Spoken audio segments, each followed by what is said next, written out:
Hearing in the appeal, Multi-Link Leisure Developments Limited against North Lanarkshire Council. Mr. Gale. My Lords, my Lady, good morning. In this appeal, which is from a decision of an extra division of the Inner House of the Court of Session, dated the 30th of December 2009, I appear with my learned friend, Mr. Frayne Bell, for the appellants, who were the pursuers in the courts below. And my learned friends, Mr. Muir and Mr. Finlay, appear for the respondents.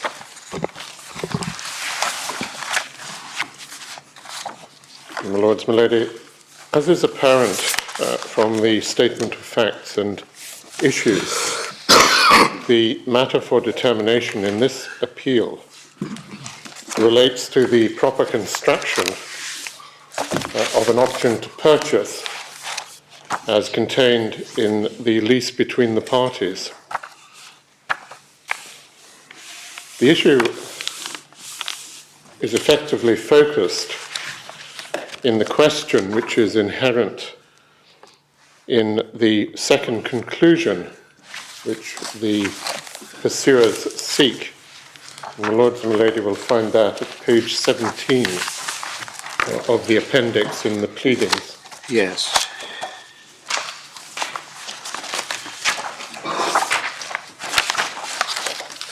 While there are obviously other declaratory conclusions,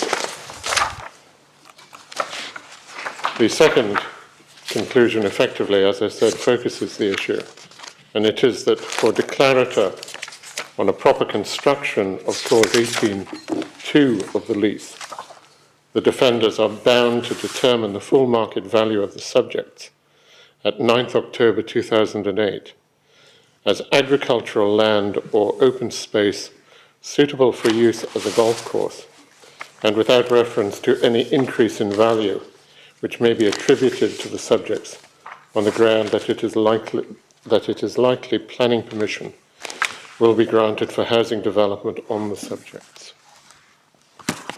So the word "as" is critical in the wording of the declarator. Yes.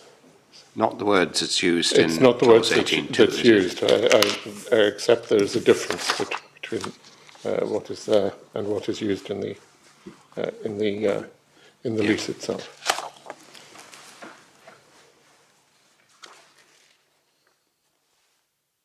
And my Lords and my Lady will have seen that the lease relates to an area of land at East Waterhead Farm, Cumbernauld, amounting to almost 34 hectares.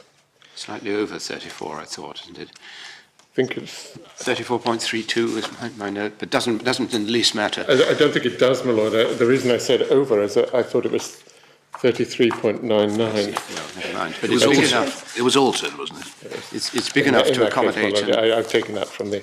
And can we take it as big enough to accommodate an 18-hole golf course? It is. Yes.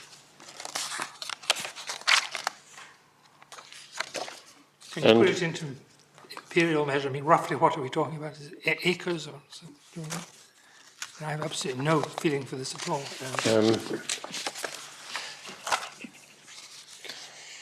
I should know this.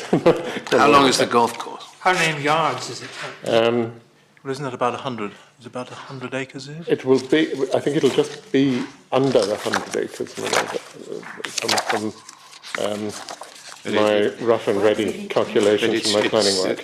It's really whether 18 holes can be put in. Is it a 9-hole course or an 18?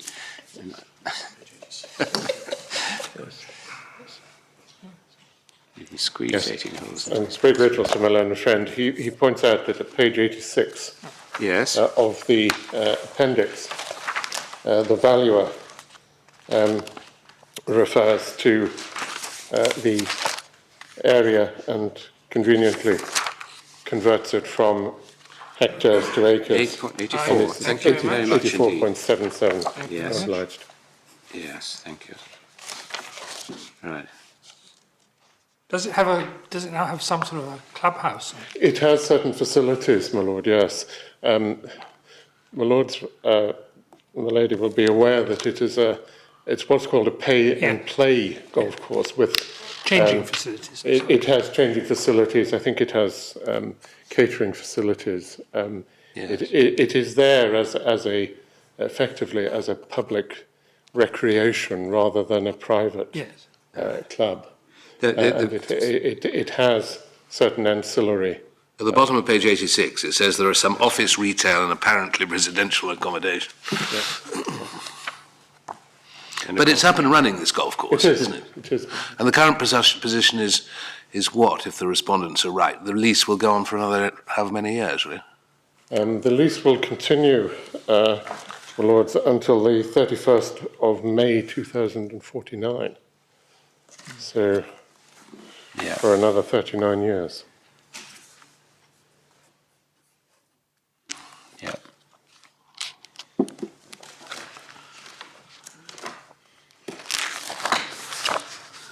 Well, does that really take us to examine the terms of the lease? Indeed. We don't really need to know much So more. can I just ask, I mean, just to I get a feeling, I presume that this is a business.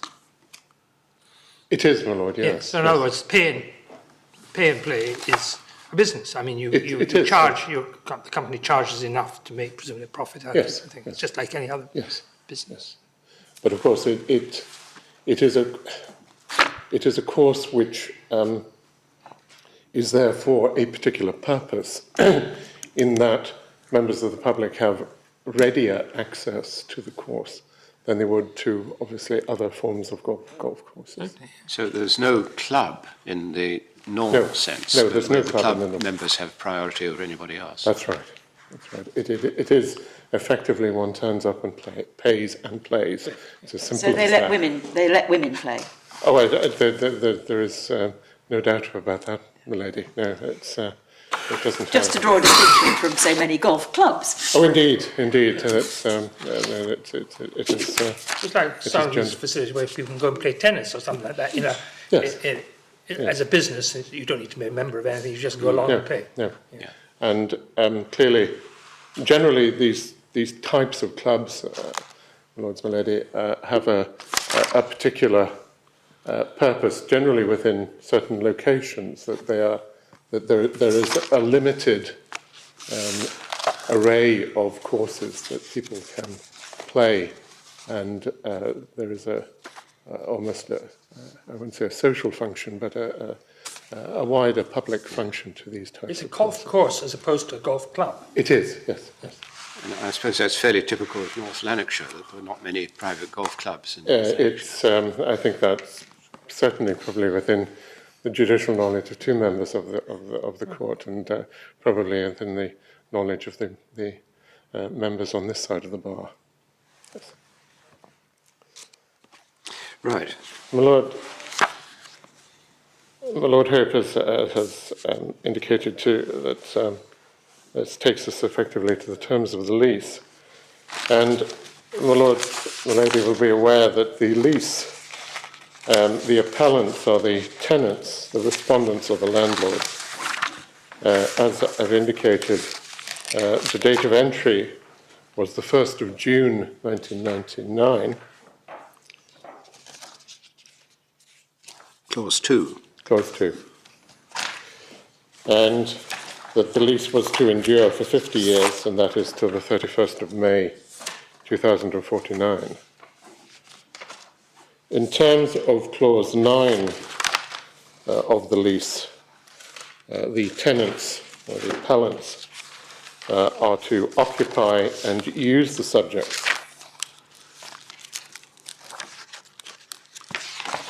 only for the development of a pay and play golf course, and for ancillary activities incidental thereto, and for no other purpose whatsoever, except with the express written permission of the landlord.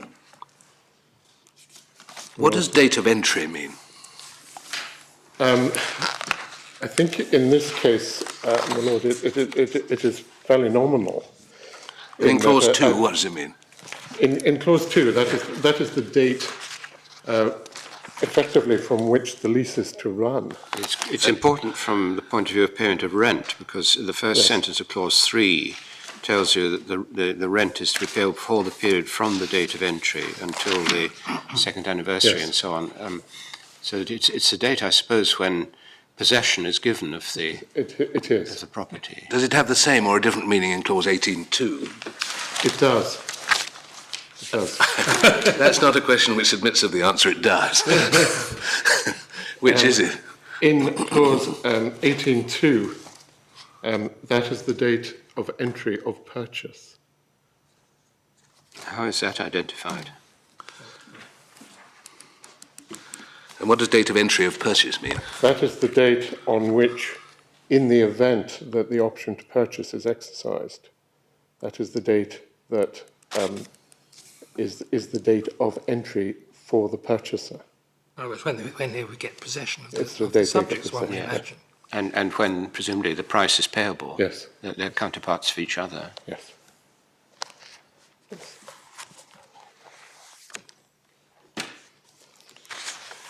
Here, presumably, perhaps, they got, did Multilink get in before they'd actually, all this conveyancing stuff had been Yes, finished? that explains Yeah. that explains the wording of clause 2. Yeah. Lords and Lady, at clause 9 is the clause which provides that the tenant shall occupy and use the subjects for the development of a pay-and-play golf course and for ancillary activities, no other purpose whatsoever without prior written consent. And it also goes on to provide that if the golf course is not developed within 5 years of the date of entry, or if the subject ceased to be used for the foregoing purpose, then the lease will terminate with immediate effect. So, at least for the moment, the course has been developed and therefore the lease is up and running. Yes. Could I ask two questions about this? The first is, presumably, you accept that if the option is properly exercised and entry is given in pursuance of the obligation to give possession in payment for the price, then the restriction on user no longer applies. That's correct. So from then on, as owner of the property, you could do whatever you wanted. Yes, that is accepted. And the other question is, for no other purpose whatsoever, could one read that as indicating that the landlords with written consent could allow the property to be used for some other purpose? Given that we're looking at a long time frame, if the option is not exercised, a long-running lease, it may turn out that pay and play ceases to be attractive and there may be some other use that could be put. Well, the clause 9, of course, my lord, provides that there is a sole use as envisaged in the lease, but and for no other purpose whatsoever, without the prior express written consent of the landlord. So obviously that does envisage that the landlords may, presumably on application from the tenants, agree to a different form of use of the purpose for the subjects. Can the landlord withhold its consent, however unreasonably? I think probably unlikely, my lord. I'm not sure whether there is a clause in the lease regarding the withholding of consent. I'm not aware of there being one. However, it, I think, would be a matter of necessary implication that where there is a provision for the possibility of a different activity on the subject, then that consent would not be unreasonably withheld. I mean, 9 is not a model of drafting. I mean, supposing that it weren't developed within 5 years with the consent of the landlords, does the lease terminate it? I think so, yes. It's all rather, and supposing that they change it's not being used for the foregoing purpose. It's slightly badly drafted. I presume that if you got permission, they couldn't then terminate it on the basis you weren't using it as a golf course, I think, could they?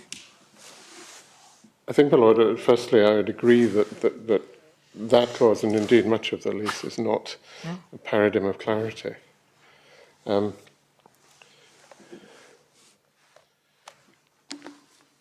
But the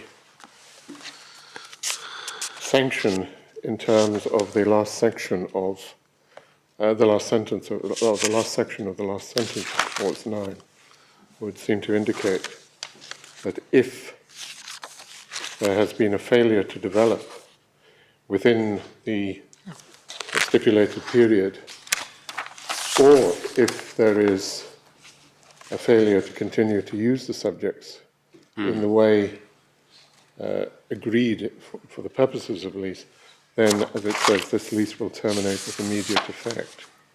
So the sanction is immediate and complete, if I can put it in that. Is this what one might call an irritancy? It is. In effect. Yes.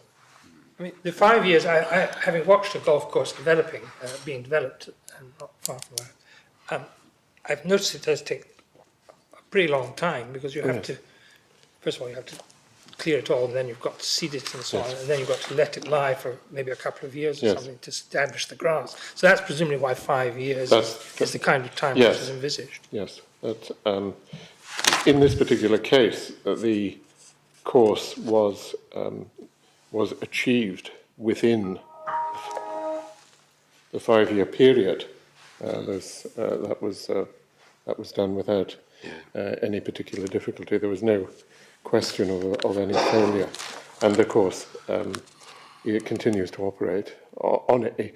I haven't investigated the success or otherwise of the business of the course, but as I understand, on a reasonably efficient and successful basis. But I suppose there could be a proposal to, if it's not been particularly successful, to try something else, such as tennis, as Lord Roger was suggesting. Now, that wouldn't be ancillary to pay and play golfing, but with the written consent of the landlords, they could set aside a part of the area for pay and play tennis. Yes. And provided written consent was available, then that wouldn't bring the lease to an end. And if one was simply considering this as within the general umbrella of recreational activity, then one could see that developing it in another way or with an ancillary purpose, such as tennis or really any recreational. I also thought it was at least arguable that tennis might be an ancillary activity. Unfortunately, my lords, I'm not entirely sure. Fortunately, this case That's a question that I can either answer or one that I think possibly needs to be answered with respect. But certainly, many golf courses, I accept, do have facilities such as tennis. Whether tennis would be any more attractive to the citizens of North Lanarkshire than golf, I simply don't know. Well, anyway, that's clause 9. That's clause 9, my lord. Yes. In terms of, and I simply put these before my lords and my lady for examples. In terms of clause 12. Which is again at page 56 of the appendix. The tenants were bound at their own expense to provide or have provided an efficient drainage system. Simply reading short. And that would be a very important part of setting up the golf course. Yes, indeed. Indeed, because invariably with a golf course there will be an element of alteration of topography.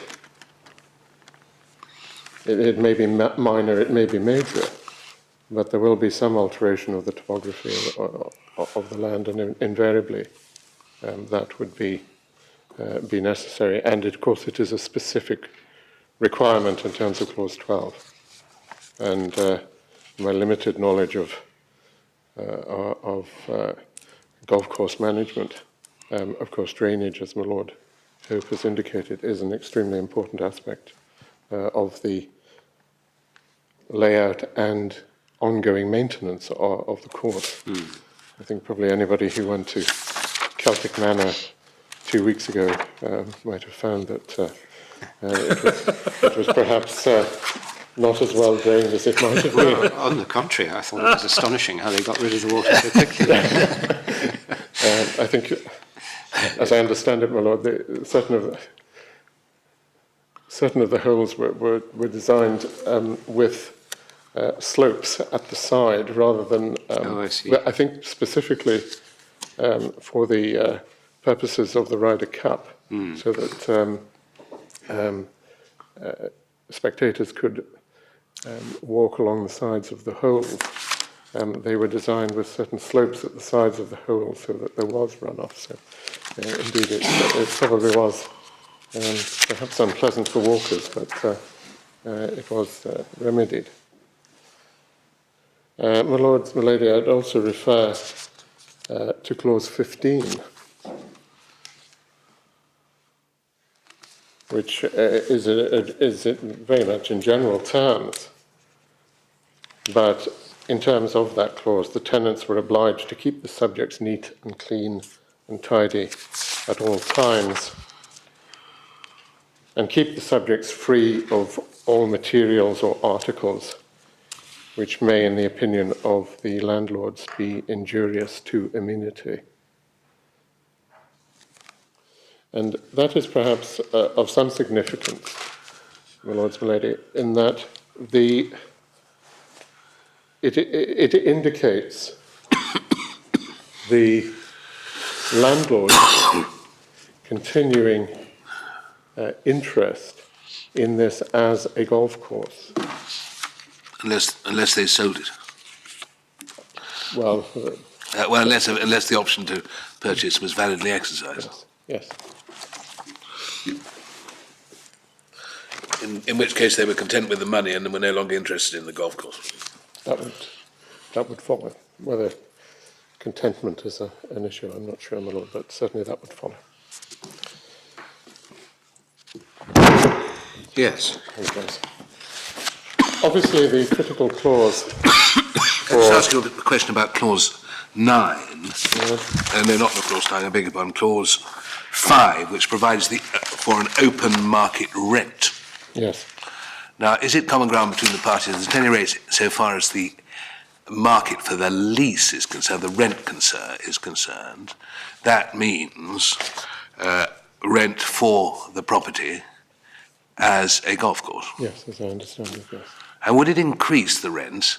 I know there's an upward review clause. Yes. But do they have to pay more rent when the golf course was up and running? First, my Lord, I'm not. One doesn't know. But at any rate, it's common ground, is it? That open market rent, at least, relates to the use of open market rent, which relates to a golf course, and there are clear indicators of reviews that require to take place in terms of the lease. Thank you. Presumably, at each review, the person who's working out the open market rent would take account of the condition of the subjects. Yes. I mean, we've seen in the valuer's report, for example, that there seem to be some structures, including residential structures, and they would be all part of what would be valued. Yes. Yes. So changes in the physical use of the land would be accommodated in. Yes, and for example, I'm not suggesting that this is actually the position on the ground, but if, for example, the course started with a restricted number of holes, for example, a lot of these courses are 9-hole courses. If, for example, it started as a 9-hole course and then developed further, or there was further development to possibly a 12-hole and then on to an 18-hole course, then that would obviously be taken into account in an evaluation of the. So you mean to say that it would be consistent with with Clause 9 to set up a 9-hole course leaving a good deal of the area unoccupied or Yes. not unused, I should say, Yes. for golf purposes, but simply sort of amenity ground, if you like. Yes. But then, if it was really being successful to expand it to 18, Yeah. that would be consistent with the use clause. Yes, indeed.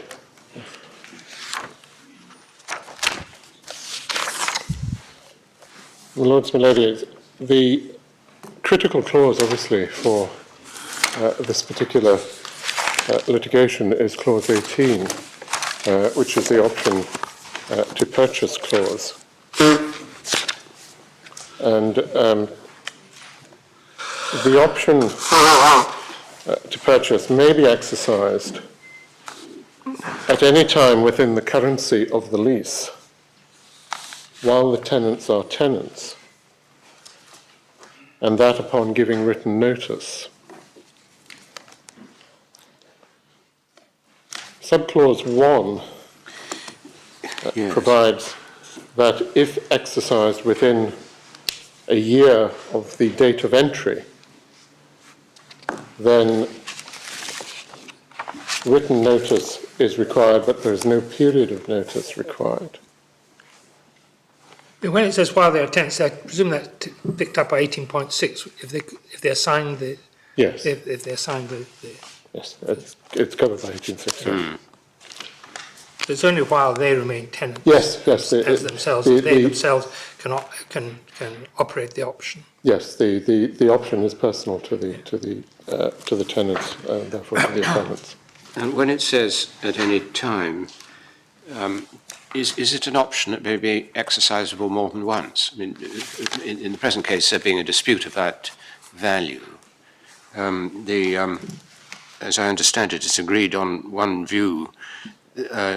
You accept that the option is spent, but could you come back again and say, well, all right, we accept that, but we'd like to try again? Or is it a one-off event? I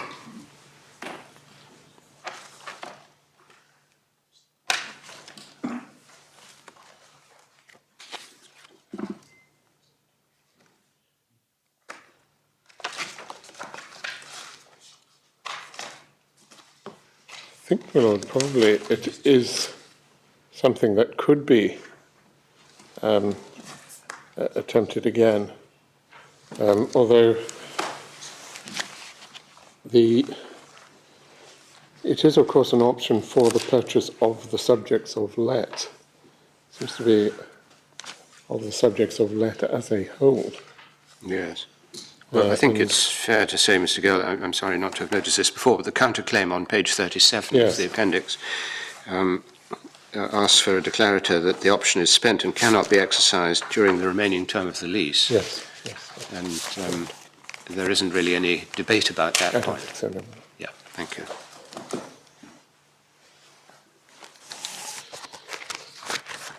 My Lords, my Lady, if the option is exercised after 1 year, then not less than 12 months written notice is required.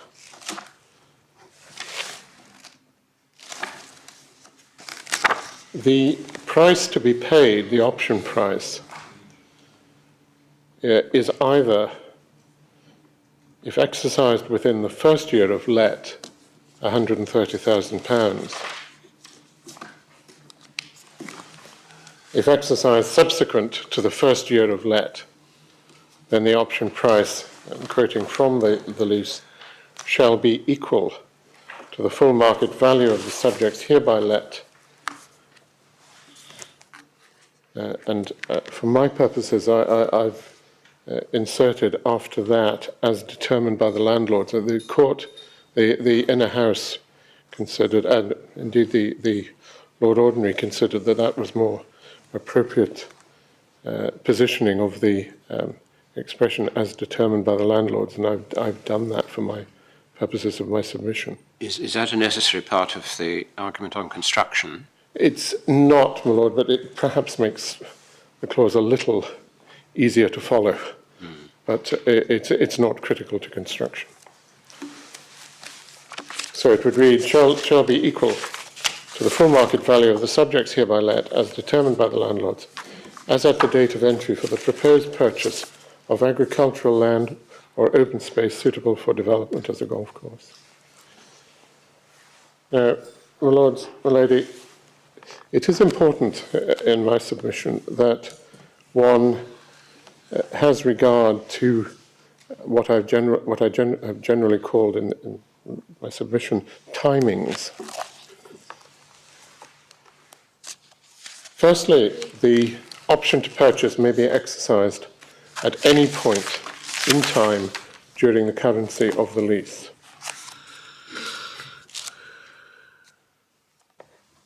Secondly, if exercised within the first year, then there is no requirement for a period of notice, although written notice has to be given, and the price is fixed.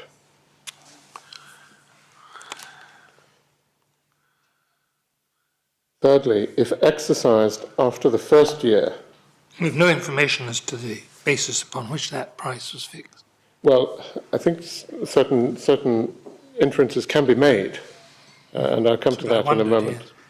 My Lord, I think certain inferences can be made from that. Do we know the state of the local plan at that time? Because, as I understand it, the local plan has been revised. The local plan has been revised. The state of the subjects, perhaps taking the general rather than the specific in relation to the planning position, the subjects were at the time the lease was entered into general grazing land. That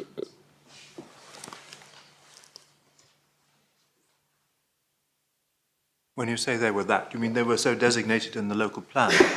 I'm not sure whether there was they certainly weren't designated within the local plan for any specific purpose, such as residential or potential residential. Well, that suggests that they might be in the plan as public open space. Public open space, or simply as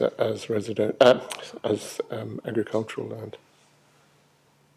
But that was what I understand the use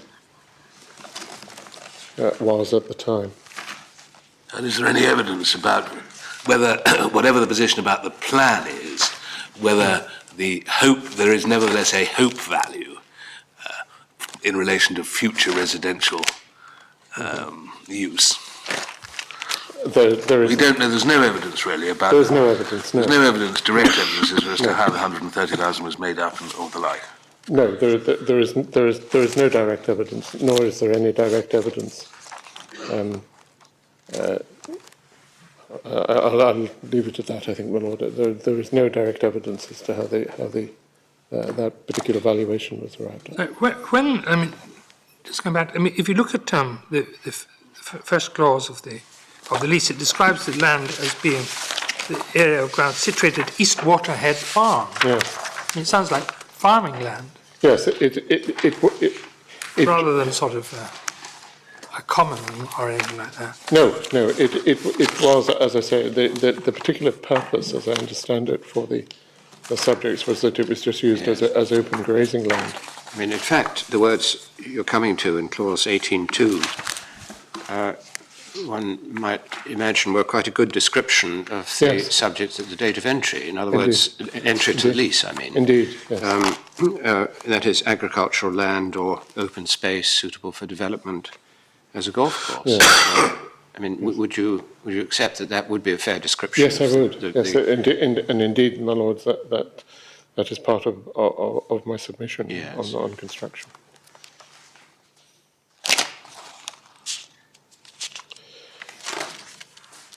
My lords, I think I was indicating the three parts of the operation in very general terms of clause 18, both 18.1 and 18.2. And the third part was that if exercised after the first year of the lease, then not less than 12 months' notice requires to be given. The price is determined by the landlords in accordance with the mechanism set out in clause 18.2, and it will not be less than £130,000.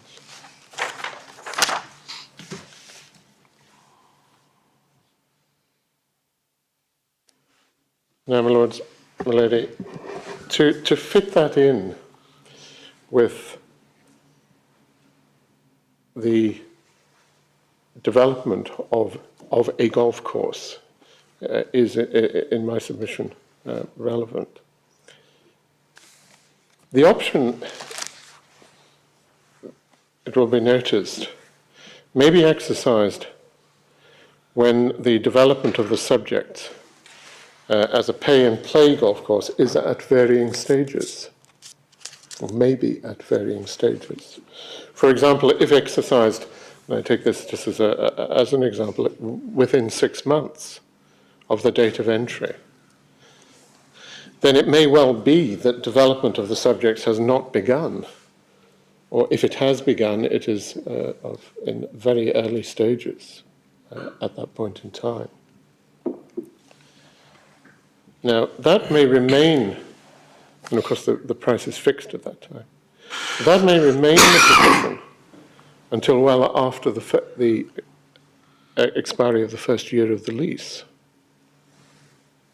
bearing in mind that the tenants have or had 5 years from the date of entry in which to develop the site for the one stated purpose. So if you take year 3, and bearing in mind the obligation to provide drainage Yes. and so on, there could have been quite a lot of work done on the land to prepare it for a pay golf course. But Mounterlink might have decided that they would rather not run the business and would like to do something else, and it'd be better to purchase the ground in its current state, and therefore exercise the option. But the valuer would look at the value of what had been achieved so far on your argument and assume there was an open market for buying golf courses in the course of preparation. Yeah. And he could take account of the fact that so much drainage was already in and that kind of thing. Is that the point? Well, really? that would be part of the exercise the valuer would look at, yes.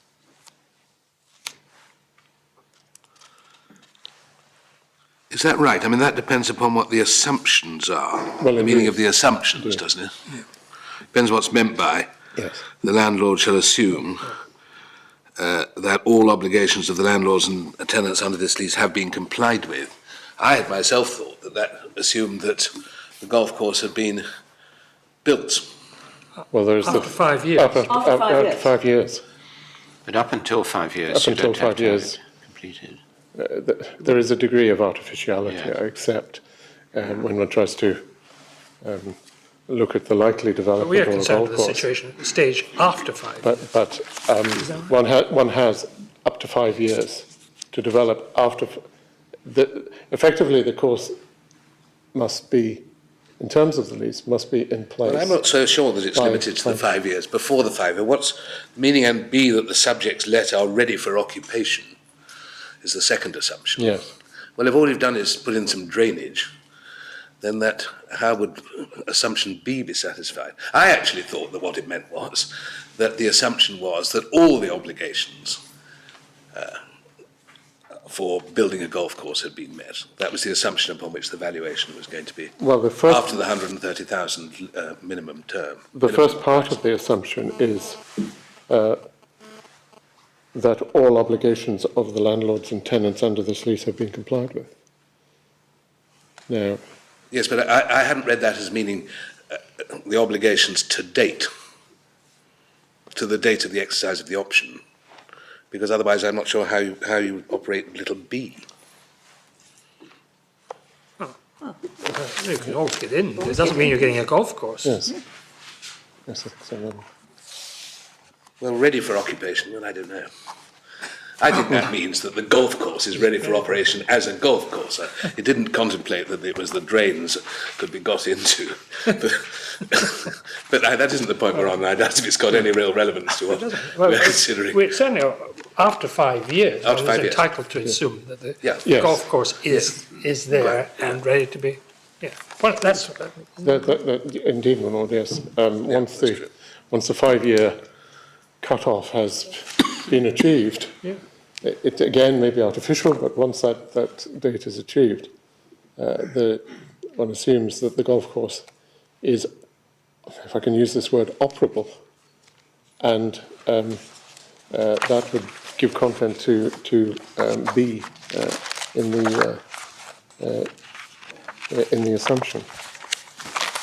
So far as disregard A is concerned, is it agreed that the word has been missed out after the word obligation in the penultimate line, and the word to go in is to, is it? Yes, that's how I've read it, my lord. Yes, yes.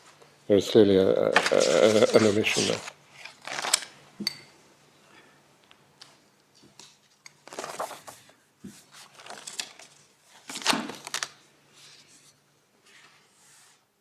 Yes. So one of the things I just feel like to be quite clear about this, because as I understand it in paragraph 26 of the in-house judgment, they assume that you ignore anything done by the tenants to develop the golf course in the meantime.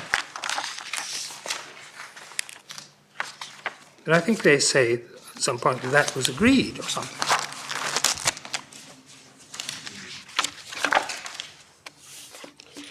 Well, paragraph 26 obviously is a critical paragraph within the. It's the bit in the towards house. the end, that is to say, ignoring anything done by the tenants to develop the golf course in the meantime. I don't understand. I couldn't understand it. That was a bit I found very difficult. Yes. Because you've got to assume that all the obligations have been complied with. Yes. And the landlords have to disregard improvements otherwise than in pursuance of an obligation. Yes. The major obligation is to develop it. Yes. This was a point, of course, my lord, my lady, that was picked up by the Lord Ordinary. Well, just before we go to Lord Ordinary, is the last sentence of paragraph 26 right? The parties agreed about that.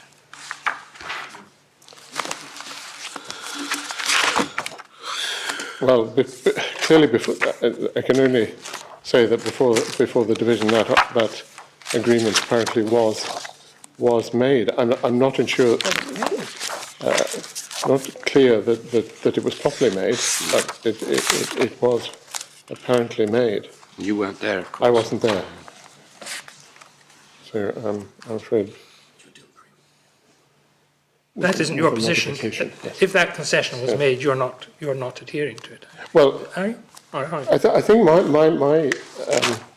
my construction of the lease, my lord, does proceed on a slightly different basis, which does take the two aspects that the inner house refers to in 26, which was that the valuation is done as at the date of entry of purchase, but by reference to the subjects in a particular state. Now, in my submission, that does make sense. I come to a different view than the learned judges of the inner house came to, but I accept that those two aspects of the construction are correct. What I'm really trying to understand is what you think that the assumption means in the end of clause 18.2. Well, I wonder if perhaps my lord Certainly, would allow me. I'm certainly not tactically trying to avoid, my lord. But it does follow in my submission. I wonder if I could just simply develop what I would wish Could to you just do. give us a sneak preview of what you think the assumptions are? Well, my lord, the position that that the appellants take is that if one looks at clause 18.2, one reads it and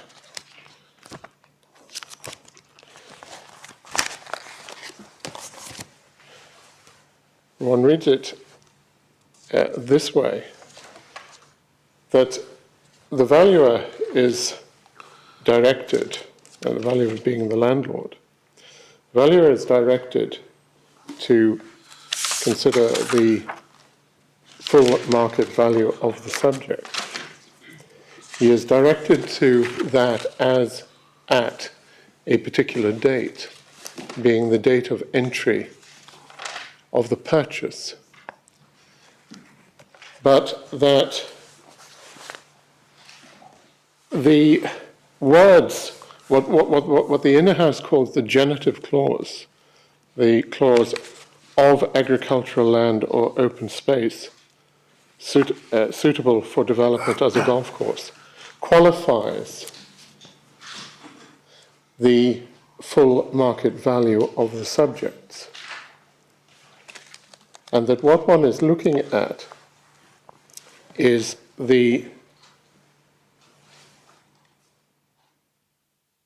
exercise, the evaluation exercise of full market value of the subjects, but as, and that's the reason the word is used in the conclusion that my Lord Hope referred to, the very early stage, as agricultural land or open space suitable for development as a golf course. Sorry, I just want to be quite sure what you're saying.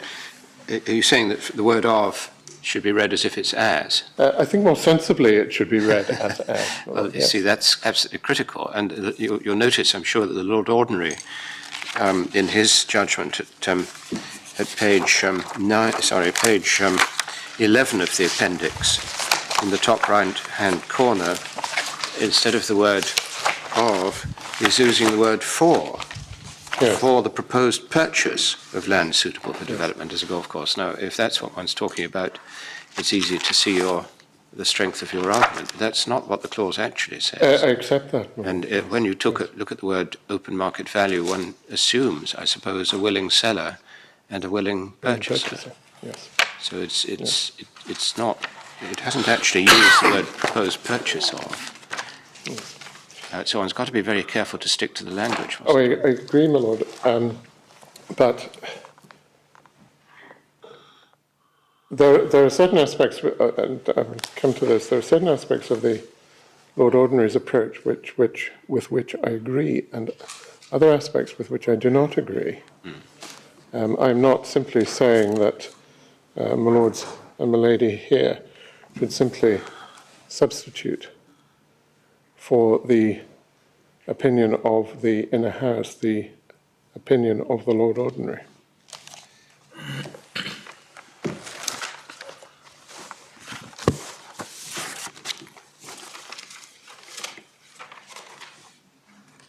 Sorry, I mean, supposing that the evaluation, the golf course has been built. Yes. Is that what the valuer is valuing? No. No. No. He's valuing what? He's valuing the subjects and is assessing the open market value, the full market value of the subjects. But the subjects includes the golf course. Well, By yes, but the qualification in clause 18.2 is that he is valuing the subjects in a particular state. I agree with that. But And the state that he is valuing them in is undeveloped. I'm not sure I understand that, because the assumptions, the assumption and the disregard seem to be in favour of the landlords. So that he can say, well, I'm entitled to a full open market value of this land in its current state of development as a golf course. Well, No doubt at the beginning it was virgin agricultural land, but if there are buildings there and the thing is fully developed, why shouldn't the landlord get the benefit of all of it? because that's not what the lease says, my lord. I'm sorry? That's not what the lease says. The lease says that you value it as, you value it, I use the word as, but you value it as agricultural land or open space suitable for development as a golf course. That is the specific qualification on... It goes on to tell you what you're to take and what you're to assume. Yes, my Lord, well, He has to assume that all the obligations have been complied with, and that includes, after 5 years, the construction of the golf course.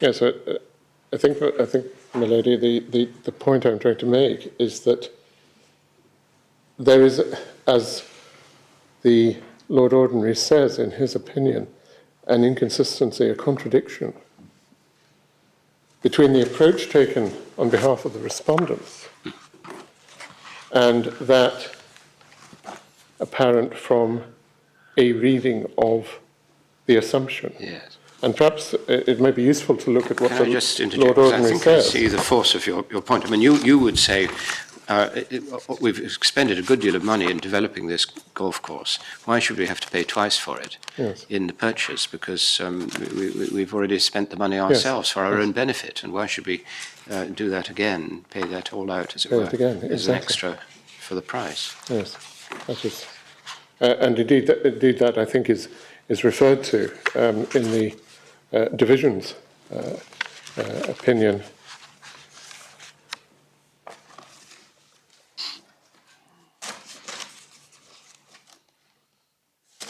I think in paragraph 19, but I can check that.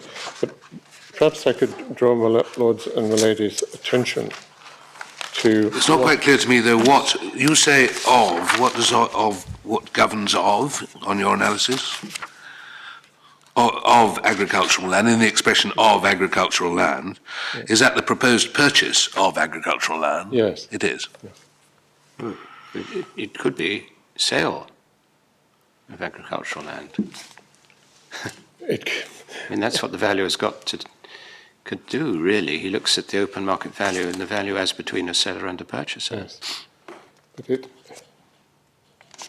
well, perhaps I can focus the issue by reference to what the Lord Ordinary did say, if I may, my lords. The passage in the Lord Ordinary's opinion is at page 11.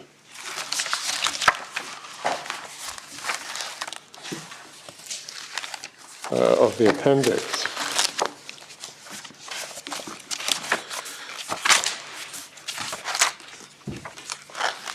And perhaps I could take, my lords and my lady, to the right-hand column, just below the halfway point.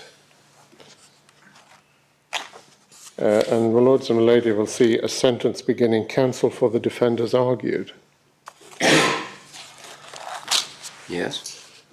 What he says there is, counsel for the defenders argued that the words were inserted as a physical description of the subjects upon which the valuer was required to proceed. In other words, it was telling him that he should proceed upon the basis that the land had not, as yet, been developed as a golf course. I do not accept that argument. It seems to me to make no sense. If the valuer was required to take into account other uses of the land than its use as a golf course, for example, the possibility of residential development there, it would be of little interest to him whether or not the golf course had been created on the land. And in any event, the meaning suggested by counsel for the defenders, namely that the valuer should treat the land as undeveloped, is directly contrary to one of the assumptions in the following sentence, i.e. the assumption that the tenants have complied with all of their obligations under the lease. On this construction, if the option to purchase is exercised after 5 years or more, these words require the valuer to assume, for the purpose of this valuation, that the land has not yet been developed as a golf course, whereas the assumption that the tenants have fulfilled their obligations under the lease requires the valuer to assume that the land has indeed been developed as such. The court will try to avoid giving a meaning to one part of a clause which is inconsistent with another part. And that was one of the principal reasons that the Lord Ordinary preferred the construction that was argued on behalf of the now appellants. Do I take it you reject that construction? Well, I think, my lord, that there is an approach which I would urge upon the court as my primary position, which accepts that one has to look at the subjects from the point of view of the valuer as undeveloped land, but that it is not inconsistent with the assumption. I'd like to be absolutely clear about this, because if you succeed, it's agreed that the respondents will have to value anew. Yes. And the way it's put is, on the basis of such construction, all as ordained by the Lord Ordinary and his interlocutor. Yes. And that would suggest that one would take account of what the Lord Ordinary has said in this passage, and that means that one would look at the state of the golf course as it is now, all the obligations having been fulfilled, and so on and so forth. Well, and I would imagine a valuer would say, well, if I look at it as a developed pay-and-pay golf course, I'll strike a different value from that if I look at the land if it's undeveloped. Yes. So this is an important point Oh, from it the is. point of view of what the valuer is to do next, if you're right. Indeed. And you're saying your position then is that it should be undeveloped land, and you're going to tell us that that's consistent with the assumption, is that Yes. But in the expression, in that analysis, what's meant by undeveloped land? Undeveloped land is exemplified here by agricultural land or open space. But with or without a golf course? No, just without Without a golf course? a golf course. But with the potential with the to be potential. turned into a golf course. Indeed. Yes. Yes. Indeed. That's your primary position. Yeah. Exactly, my lady, yes. It is You that. might fall back on the Lord Ordinary's position. I may. How do you get your construction out of the clause? Well, Stop reading. You stop reading before you reach the assumptions. Yes, quite. I know, That's what the inner house seems to have done too. well, Surely we can all agree you can't stop reading before you reach the... I entirely agree that one can't stop reading, and I agree with my Lord Roger in certainly what is said, and also that the inner house has not, with respect, given proper weight. I hesitate to use that expression, but given proper weight or import to the genitive clause Yes. that is used, as my lady and the Baroness Hale has said. Well, I suspect Mr. Muir will say to us this interesting problem doesn't really matter, because what really matters is whether there's anything in the clause that prevents the valuer Yes. in regard to what the local plan now Yes. permits, which is residential development. And one jumps over this problem if he's right, because one would be looking at the value of, on your approach, agricultural land, or if you like, open space, which is in an area now zoned as appropriate for residential development, and therefore you can take account of future development Yes. as well as the present state. Yes, that is the respondent's case, that effectively, I think certainly the Lord Ordinary used the expression that the expression full market value is unrestricted. I say it isn't. The full market value has to be restricted by reference to a proper understanding of the genitive clause. My Lord, perhaps if I could refer my lords and my lady to the opinion of the inner house.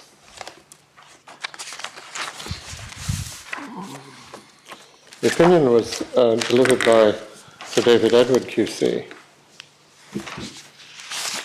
and lords and my lady will find the report at pages 2 and following of the core volume of the appendix.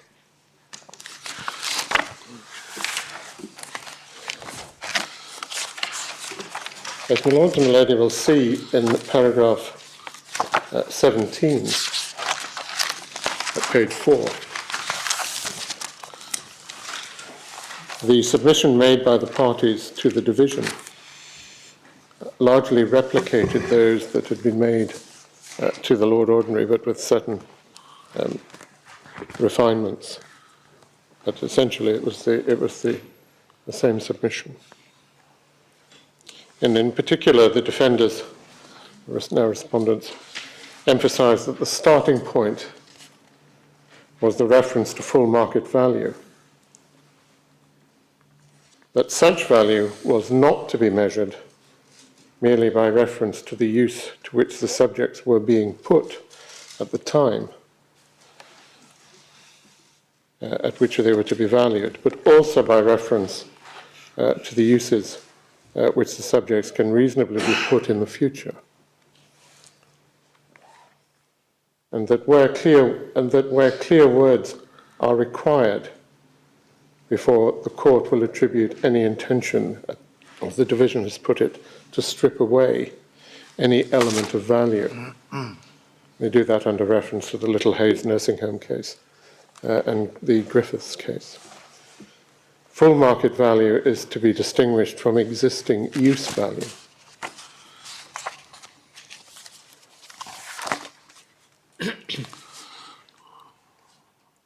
They went on then, if Lords and Milady see in paragraph 19, to say that starting with agricultural land and open space suitable for development as a golf course, but then taking into account other aspects of development value, makes commercial sense. Context is where, on the one hand, the tenant is to incur development costs of creating the golf course, but on the other hand, if the option is exercised, there will be no restriction on the use to which it will be put.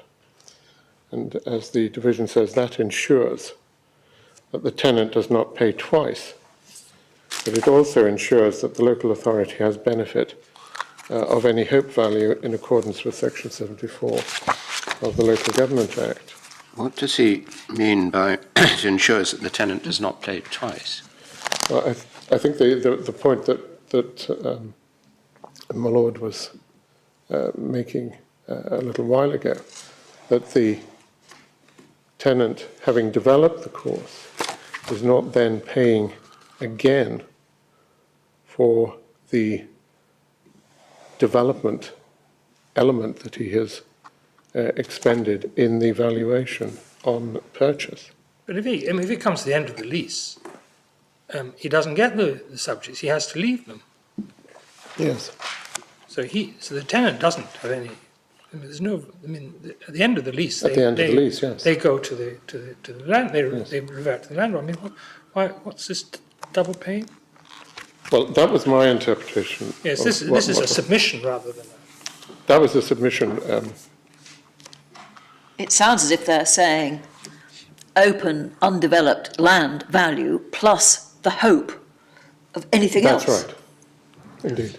That is, as I understand it, is exactly what the respondents contended for.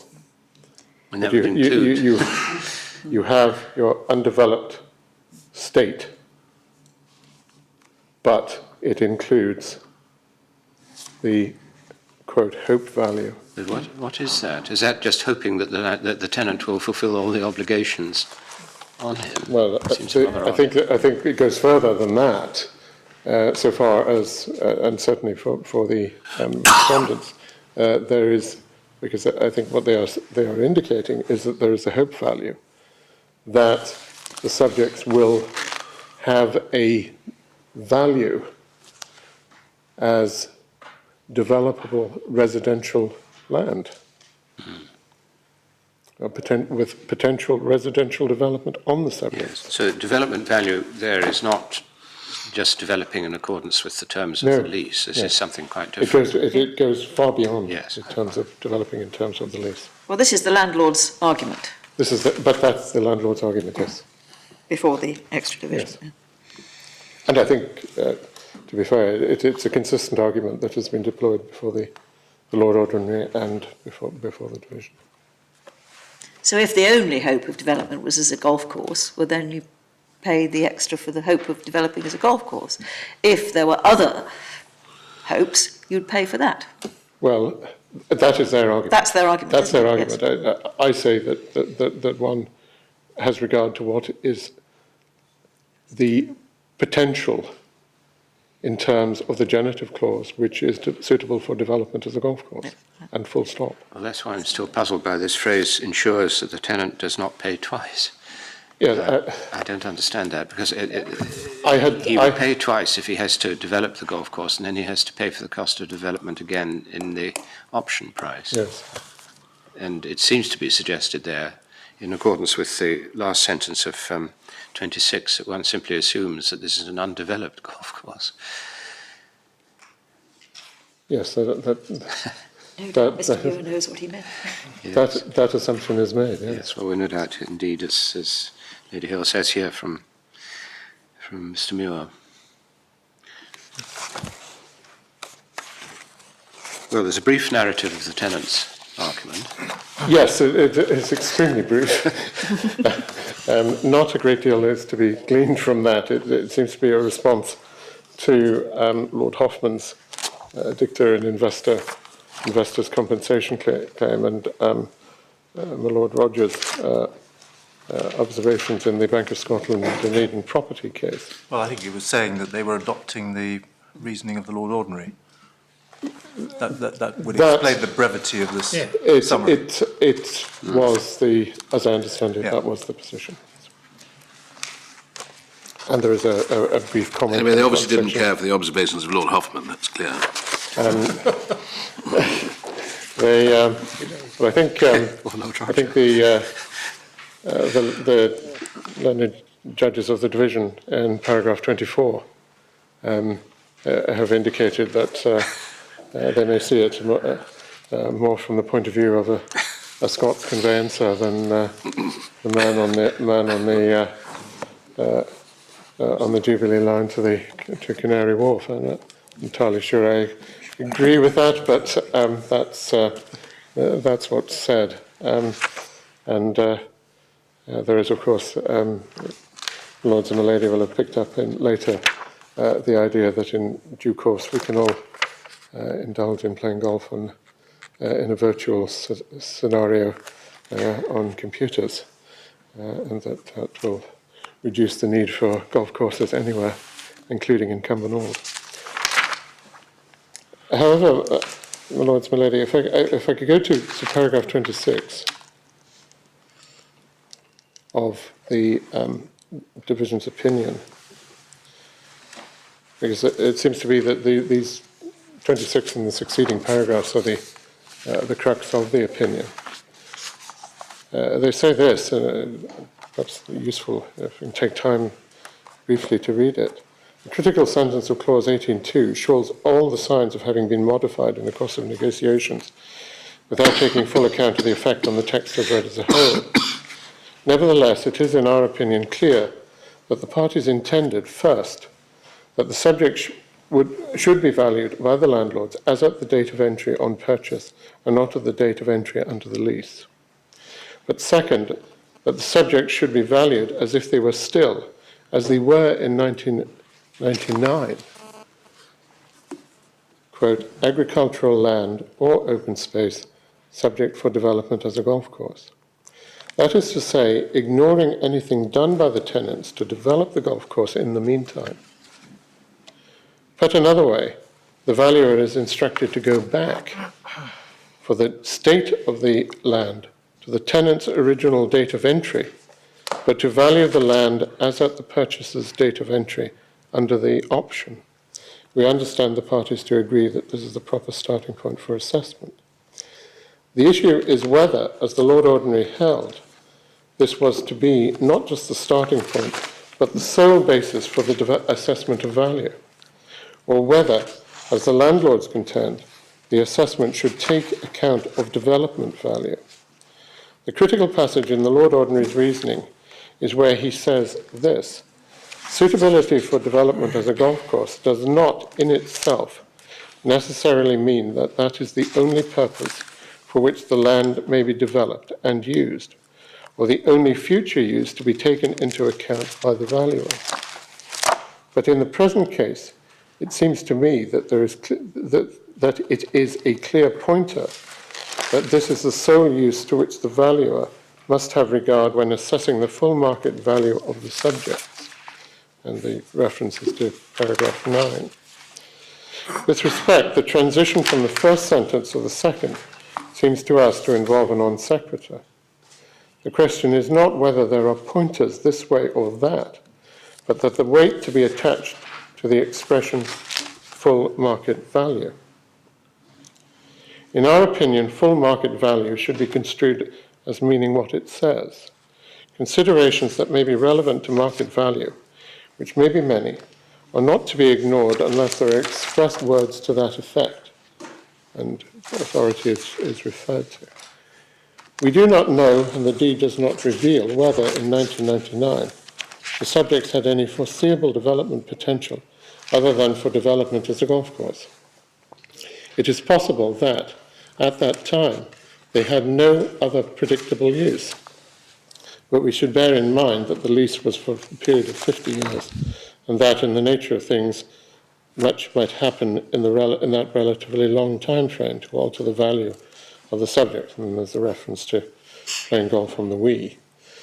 Why should it be assumed that the parties intended that all uses other than agriculture or open space that might become possible or desirable in the space of 50 years were left out of account? That does not mean, however, that because of the provisions of the structure and local plans, the subjects were now to be valued as ripe for residential development. Those plans do not confer any right on the owner to develop for residential purposes, and it is, for example, conceivable that the planning authority would take the view that the pay and play golf course should be retained as a valuable amenity in a residential area. There are many imponderables that might have to be taken into account in assessing full market value, and it cannot be assumed that the landlords were justified in valuing the subjects at £5.3 million. Yes. Well, I have a feeling that they're being a little unfair to the Lord Ordinary, because on page 11 of the appendix, in the right-hand column, just about a quarter of the way down, after the passage that the extra division quote, he says, "I say this for these reasons." Yes. And he's explaining himself. Exactly. Then. I don't think in the passage you've just read out to us that they actually examined the reasons that the Lord Ordinary himself gave. That explanation was not referred to in terms by the division. The Lord is quite right. Could you perhaps then take us through these reasons and see how they work out? Yes, my Lord. Perhaps if one goes to the opinion of the Lord Ordinary and taking briefly the structure of his opinion, my Lords and my Lady will see at paragraph 7 at page 10, he summarises the submissions made on behalf of the defenders. Yeah. And largely those replicate those that were made before the division. There is a longer record of submission of one made under in terms of section 74, which is referred to in paragraph 8. And just picking up paragraph 8, about Yes. 2/3, 3/4 of the way down, there's an interesting sentence. In the present case, do you see that? Yes, indeed. The valuer is being asked to assume that the purchase was for development as a golf course. Yes. So that was the basic point, and that would fit in with the idea which you've been submitting, that one looks at the land in its undeveloped state, but it has the potential for development as a golf course. That's right. And just as my Lord Hope has said, this is really under reference to it begins under reference to the Griffiths case. And the Lord Ordinary says the court there was concerned, I'm reading it just about halfway down paragraph 8. The court was there concerned with a very different clause, which required the valuer to take all the circumstances into account. And further, the words sought to be relied upon in that case to restrict the scope of the valuation could be given some content short of that. In the present case, the valuer was being asked to assume that the purchase was for development as a golf course. The physical state of the site was dealt with in the assumptions and disregards in the following sentence. The words "for the proposed purchase of agricultural land or open space suitable for development as a golf course" directed the valuer to assume that the land must be used in that way. There were no averments that at any time either party contemplated the possibility that the land might have some development value other than that of the proposed golf course. On a plain reading of that clause, the obvious meaning was that the valuer had to assess the full market value of the subjects on the basis that they were to be used as a golf course. Now, the words "for the proposed purchase" are in the clause, but in the way it's worded at page 58, they're then separated by the bit in brackets "as determined by the landlords" Yes. from the phrase "of agricultural land." Yes. And you want to move the words out of the way so that you read on "for the proposed purchase of agricultural land for development as a golf course." Yes. Is that right? Well, that's correct, my lord. And in fact, if my lords and my lady look to paragraph 5 of the Lord Ordinary's opinion at page 10, my lords and my lady will see the way in which the learned Lord Ordinary analysed the clause.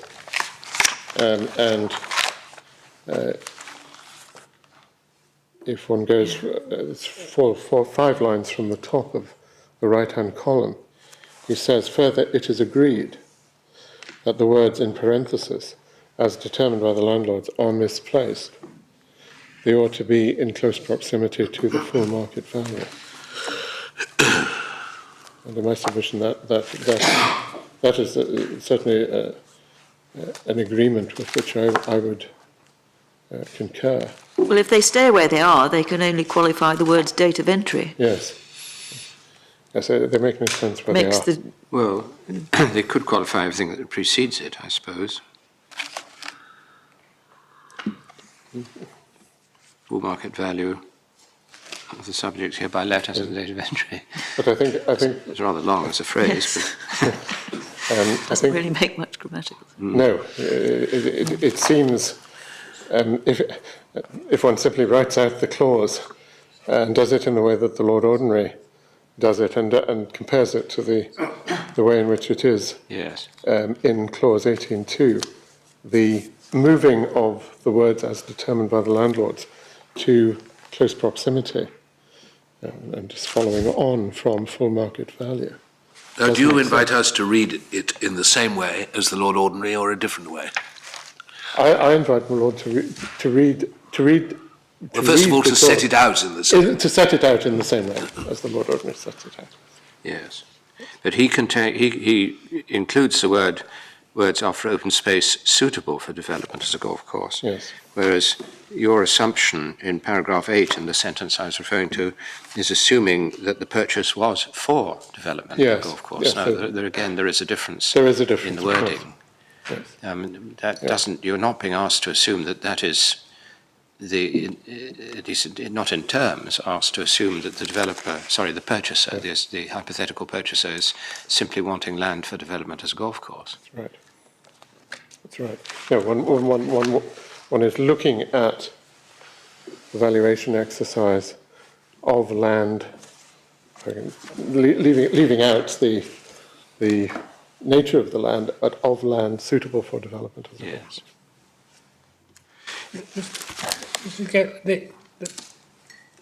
The Lord Ordinary takes out the reference to the date of entry.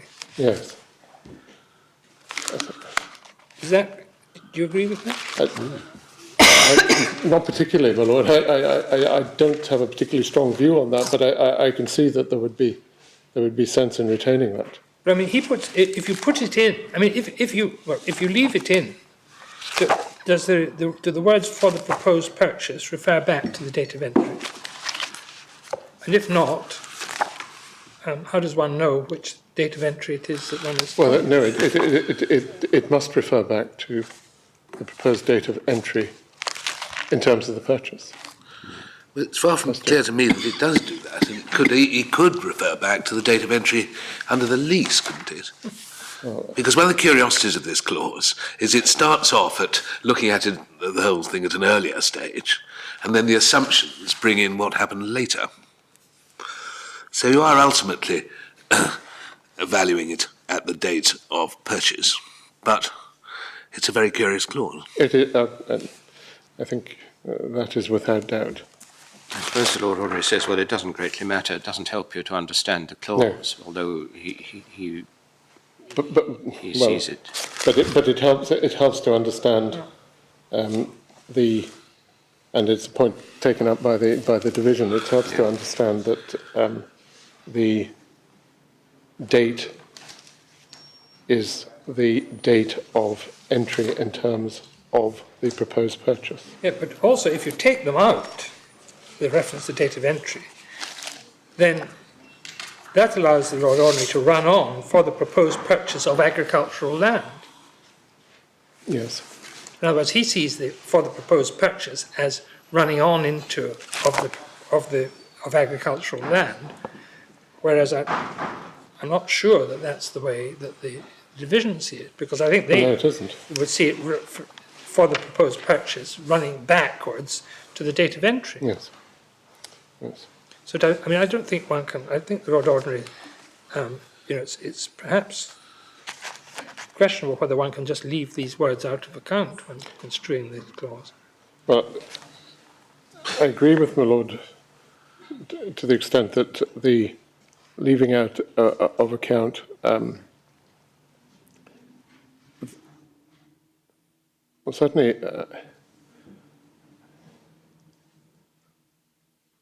I think where he says, I also omit as irrelevant to the question of construction the reference to the date of entry. I mean, clearly that is relevant to construction. It's really better to take what you're given and read all the words there. Yes. Isn't it? It may be, Start necessary to, as I have suggested, for grammatical purposes at least, to alter the words. And I'm quite satisfied Lord Hoffman would permit that at any rate, wouldn't he? I'm sorry, Ron? Lord Hoffman would certainly permit that. I think without doubt. Do we not get a bit of help from 18.1? Not less than 12 months' notice in writing prior to the proposed date of entry for the purchase. Yeah. It's true that he then defines that as the option date, and that definition doesn't seem to be picked up rather oddly in the next clause. But the reference to proposed date of entry for the purchase being the option date, those words, the date of entry for the proposed purchase appearing again in the next clause, surely that shows that it is talking about the option date. It is. And not referring back to the date of entry into the... Yes. Yes, indeed. It's obliged to me. Well, Mr. Gale, is it helpful to see what the Lord Ordinary's reasons? Yes. Because, as I suggested to you, perhaps the division rather ignored them in making their criticism of him. But yes. he does have reasons at page 11 in the right-hand column, doesn't he? Yes.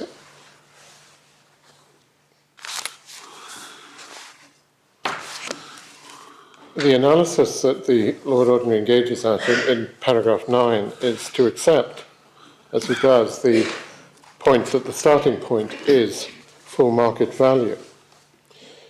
But then he poses the question at the bottom of the left-hand column on page 11.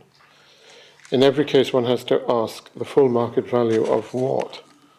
In the present case, the answer provided by clause 18.2 is the full market value of the subjects for the proposed purchase of land suitable for development as a golf course.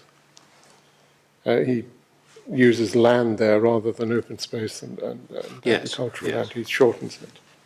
Suitability for development as a golf course. Well, at least he didn't misconstrue of as if it read for.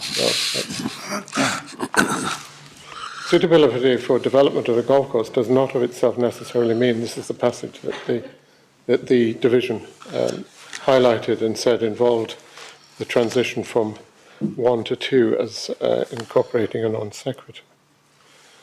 And as my Lord Hope has observed, the Lord Ordinary goes on, I say that for these reasons. The option to purchase is contained in the lease. In terms of the lease, the subjects were let to the pursuers for the purpose of development of a pay and play golf course and ancillary purposes incidental thereto, and for no other purpose whatsoever, without the prior express written consent of the landlords, under penalty, in clause 9, that if the golf course were not so developed within 5 years from the date of entry, or if the subjects were used for some other purpose, then the lease would terminate with immediate effect, and we've looked at that. That, of course, was an obligation which persisted only for the duration of the lease, and did not apply once the lease had come to an end by reason of the pursuers exercising their option. You must be right to about purchase. that. Yes. Yes. Nonetheless, it suggests that the parties contemplated that that would be the use to which the subjects would be put for the foreseeable future. It does not suggest that the parties had in mind the possibility of residential or other development on the site. That being so, one is driven to ask, what was the purpose in inserting in clause 18.2 the fact that the proposed purchase was for development of the land as a golf course? That, again, isn't exactly what 18.2 says, of course. Wording a bit there. But Yes. it may be just a shortening of what is said, but it isn't, of course, what 18.2 says. But I'm not sure I follow entirely what's being said there. He does accept that once the purchase is through and the pursuers become the owners of the ground, they can do what they want with it.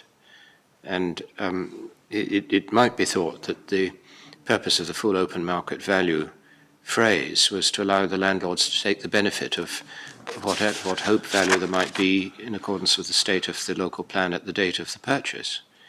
It's clear that the plan now permits some kind of development, of course, with proper planning permission and so on and so forth. So there is now an enhanced value that's available, which the purchaser will get the benefit of. Mm-hmm. And the purpose of the clause on the respondent's construction might be to enable them to get the benefit of the enhanced value which would follow from the purchase. Yes. Certainly but that, in my submission, is construing the clause as if one was only construing it as the full market, equal to the full market value of agricultural land or open space, and ignoring the suitability for development as a golf course. Well, could I ask you to look again at that phrase you just read? What do the words suitable for development as a golf course qualify? Because the word or separates out the word agricultural land. I mean, you could read it as meaning the full market value of the subjects hereby let as the date of entry and so on, of agricultural land. Yes. No, I say it qualifies both. If it stopped there, where would you be? If it stopped there, then I don't think I would have. I don't think I would be here. No. I would see that if one was simply valuing it as agricultural land, or indeed as open space, without a qualification. Well, there's a difference, possibly, it might be said, between agricultural land, which one would assume, since crops are growing on it or whatever, it could be reorganized as a golf course, and open space, which might be anything. And one wants to be sure that the open space you're talking about is open space which is suitable for development as a golf course. Well, with respect do you need planning permission for a golf course? Yes. Yes, as Mr. Trump has found out. But I'm just suggesting to you that there is a question to be resolved as to whether these are two different things, agricultural land as one possibility, or open Yes. space suitable for development as another, the two being more or less Well- the same sort of thing as far as the valuer is concerned. I say that suitability for development as a golf course qualifies both agricultural land and open space. That it is not, both envisage in my position undeveloped land. It may be that there's a difference in the planning regime so far as it approaches open space and agricultural land, but they are both undeveloped land.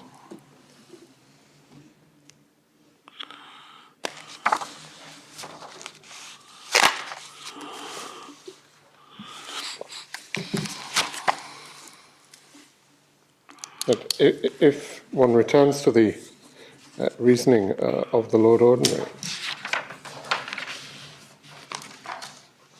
at just above halfway, fortunately it's not lettered, but just above halfway in the right-hand column Yeah. of page 11, paragraph 9, it's a sentence beginning nonetheless. Nonetheless, it suggests that parties contemplated that would be the use to which the subjects would be put for the foreseeable future. It does not suggest that the parties had in mind the possibility of residential or other development on the site. That being so, one is driven to ask, what was the purpose in inserting in clause 18.2 the fact that the proposed development was for development of the land as a golf course, if it were not to restrict the assumed use by reference to which the subjects were to be valued? Now, the Lord Ordinary is obviously wrong in the use of his phrase there. Yeah. But if I can put it this way, the sentiment of what is contained there is, in my submission, entirely correct. What is the purpose in looking in a prospective sense to development or suitability of development as a golf course, if that is not a qualification? So although you don't like what follows, you're saying that the sense of what he's getting at in that particular sentence is right. Yes, yes I do.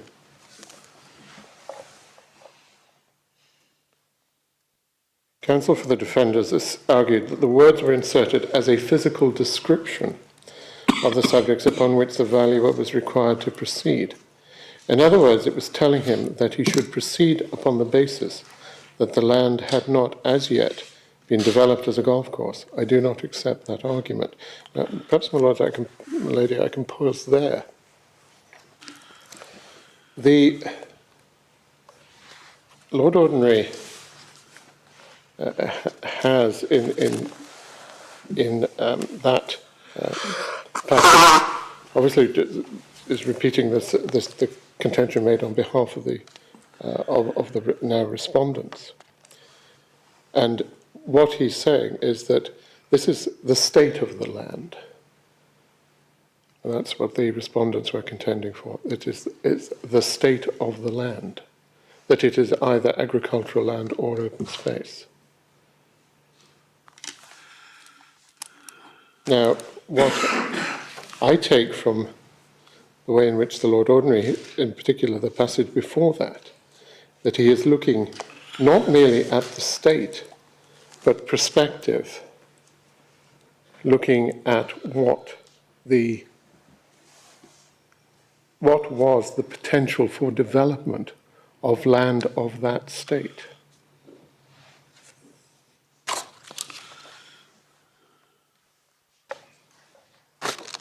Yeah. He then goes on, it seems to me to make no sense.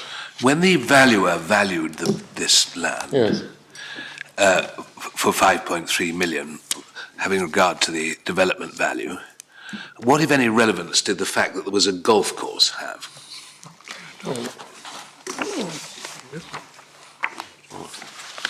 Very little, as far as I can see. I don't think he really pays any attention to that.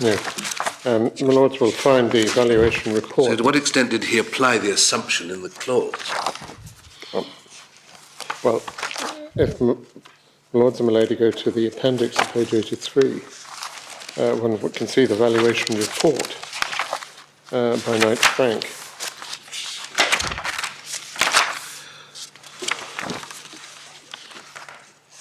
He refers in page 86 to the background, and perhaps I'll just read through that. In 1999, the council granted at least 50-year lease to Multilink in respect of the acreage. A copy of the lease is attached. But briefly, it was granted to allow the land to be developed by the tenant and used for a pay-and-play golf course, driving range and ancillary activities, including a bar restaurant. And those are the various activities that were regarded as ancillary. The lease includes an option to purchase.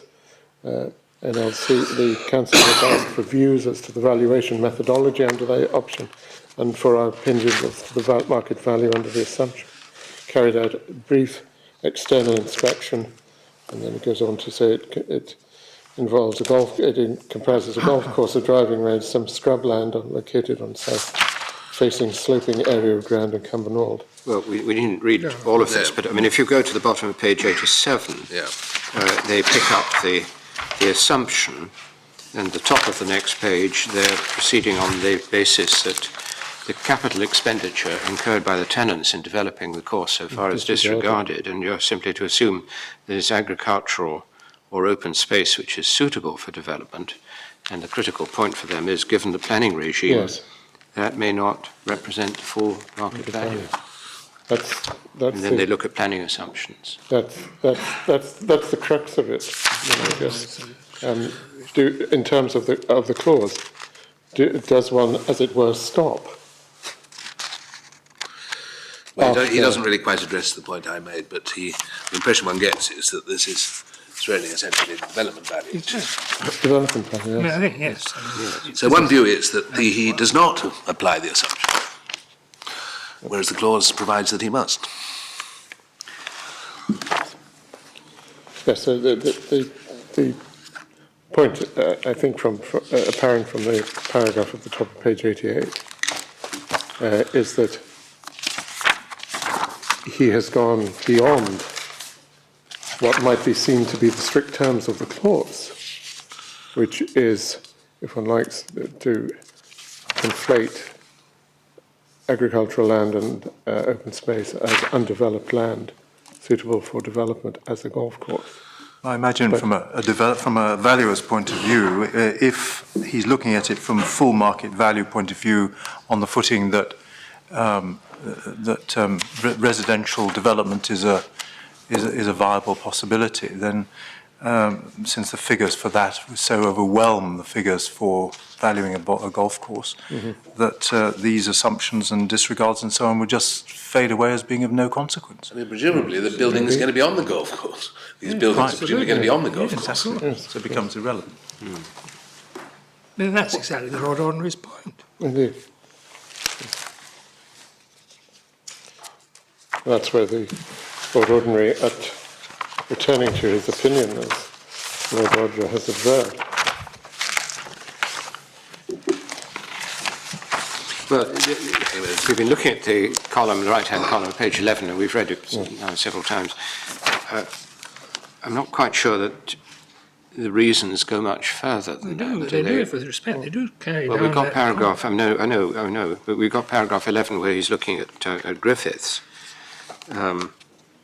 but he's contrasting the present case with Griffiths, as I think I understand it. So I'm just trying to see what else we've got. We've got the analysis in that right-hand column. We've then got the discussion of Griffiths, and then we've got reference to section 74. But both Griffiths and section 74 are really taken out as not really of assistance. So we're left with paragraph 13, which just picks up these reasons. I'm just trying to see what else there is in the structure of the judgment.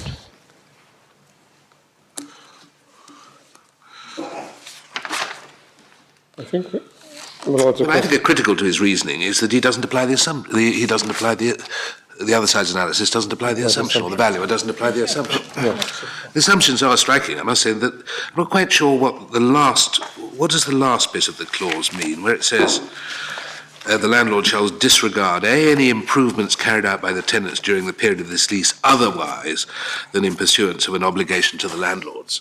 Yes. Would that include building a house? It's quite difficult to see what those could be. I suppose Suppose you built a house for the pro, yes. or for himself. Or put in Or a for staff. swimming pool or something like that, which was just, might be a very nice thing to have and so on, but it wouldn't be carried out under an obligation. Anyway, there it is. But this is some sort of protection for the landlords, obviously destruction, damage, and Yes, so on. it is, yes. You ignore that, and Yes. if there are improvements which shouldn't have been there, you ignore them. Yes, indeed. Indeed. But if rather as Sir John Dyson was suggesting, if there wasn't the change in the local plan, an analysis of all of this would be rather important, and that's why you're quite keen to stress that your position, should it go back to the valuer, is that you look at the land in its undeveloped state. Yes. You don't want to have the assumptions that might bring in the value of what you put in there at your own expense taken into account in assessing how much you have to I'm pay. not sure I go that far, my lord. What I'm seeking to do is to go back to the land to precisely what the clause says. Go back to look at the land in its undeveloped state, but with certain development potential. That development potential is, in my submission, clear from the terms of 18.2, and that is it. By development potential, you mean developed in accordance with the conditions of the lease, do you? Well, no, as land suitable for development. Had planning as a permission golf been course. given before the lease for the golf course, or do we not know? I don't know. Yes, it would be. Yes. Oh, surely it must have been. Must have because- been. Yes. I mean, I can't think that a lease would be entered into in these terms. When you say that, I don't think you need to. Your first point is maybe going too far from your point of view. But if one's to have regard to the whole of the clause, Yes. then it simply provides, on your analysis, this was always about the value of this thing as a golf course. But Yes. what the parties decided was that the landlord, when the option was exercised, should have the whole value of the land as a running golf course, at any stage, especially after 5 years, but probably I think even before the 5 years. And indeed, and that's why the tenants do have to pay for Twice. They put it in, but that's because that was the obligation in the lease. That's what they had to do. Now they're doing something else. They're getting out of the lease. And now they're wanting to buy this land. And what the clause says is you've got to pay for it, except if you've put in certain things like swimming pools or whatever it is, which are nice things, but nothing to do with your obligations under the lease. For those you don't have to pay because they weren't a counterpart to your obligation under the lease. That's what you've got to do. And as my lord said earlier on, at the end of the lease, the landlord would get back the infrastructure. Yes, it makes very good sense at the end. Just an advancement, really. Yes. Well, you did accept that was your secondary position. Yes. Obliged to my lady. But that, of course, is essentially the Lord Ordinary's Yes, yes. position. that's right. It is. It's exactly his position. but then that's still, House would say, that still begs a question as to whether the possibility of development is to be left out of account. Yes. Your answer to that is shall assume. Because what is going to happen if the development value is taken into account, the assumption that in the clause falls away. And it goes beyond the terms of 18.2 in looking at, if one starts from the proposition of undeveloped land with a potential development, I use the term capacity, but with some development possibility or potential for development, then that is what is said in 18.2. It is development as a golf course. But why should the words "the landlord shall assume" and she'll disregard, prevent a valuer saying, well, I can look at the state of the local plan and the planning assumptions we can make, and of course, if it's going to be developed for residential purposes, one would have to strip out the bits and pieces that are there for the golf course, which are properly there, and so on and so forth.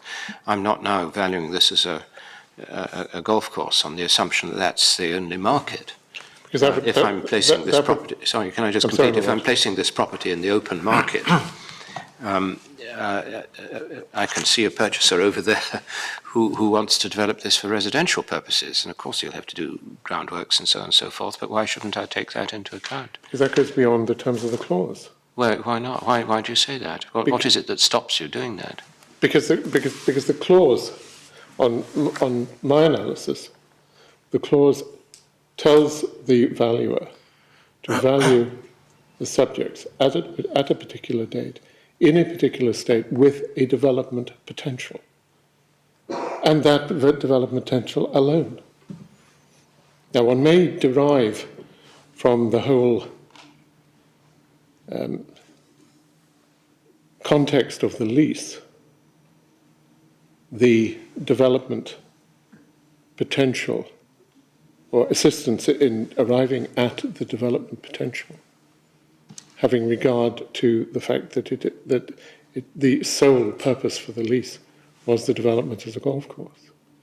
But the clause itself, in telling the valuer to look at the subjects at that particular date, it tells the valuer to have regard to those subjects in an undeveloped state, which is the point made by the division, but subject to a single development potential. The point against you might be put on the basis, I think they do, that the clause talks about open market value. The authorities are clear that open market value means the full open market value, not existing value, but a value having regard to the full development potential of the lands. And if you want a narrower clause, it's got to be put in clear terms. Yes. And clause 18.2 no doubt has some pluses, but clarity is not one of them. And that, moreover, it does give your clients a quite extraordinary windfall, because the developers come along. It's true you went into a lease with a golf course, but the first thing you're going to do is to knock down the tees and the greens and build a very large,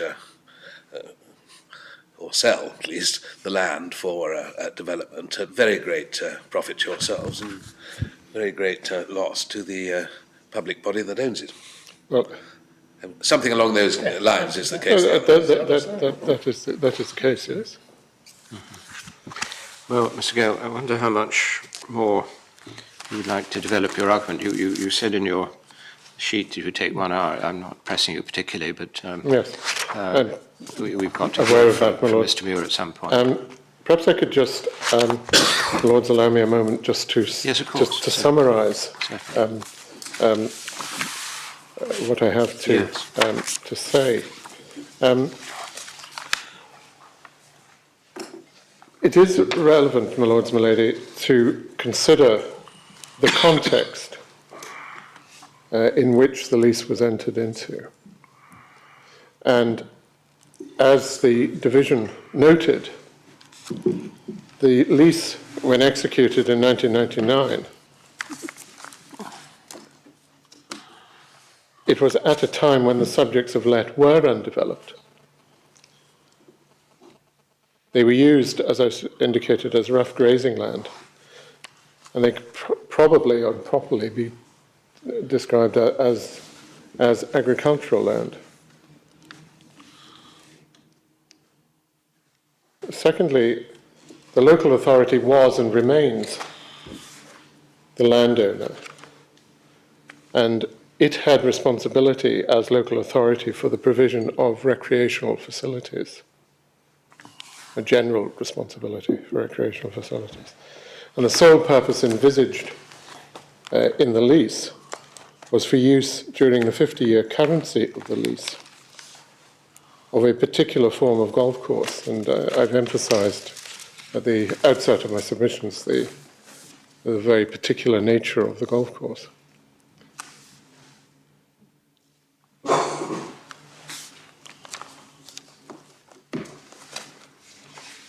Thirdly, the lease makes provision that if the option to purchase is exercised within a year of the date of entry,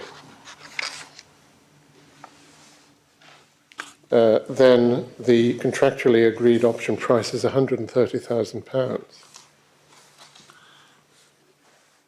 And that valuation, given that it was to remain current during the first year of the lease, would, in all probability, have been based upon the subjects in an undeveloped state, either as agricultural land or open space, with the potential for development as a golf course. Trouble is that your analysis doesn't really make any commercial sense, does it? Well, it does, with respect, my lord, because it makes commercial sense in that at the time the lease was entered into, there was no proposal for zoning of this land as for residential purposes.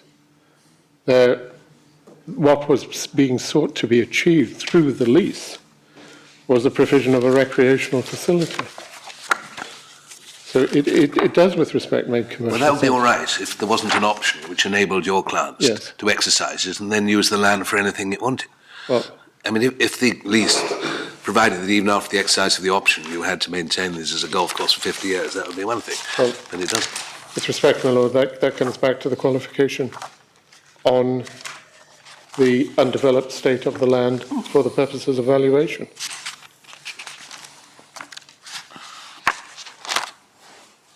My lord, my lady, the lease contains nothing which suggests that the parties to the lease envisaged any future use other than as a golf course. And as Lord Hope and I think my Lord Roger have indicated, development as a golf course is a major project. It involves landscaping, it involves planting, it involves, as I said, alteration to topography. And against that background, that context, my submission in relation to the construction of the lease accords with that background. It also accords with the wording of the clause, and it gives ordinary, normal meaning to the words used. And with respect to my Lord Clerk, it makes commercial sense.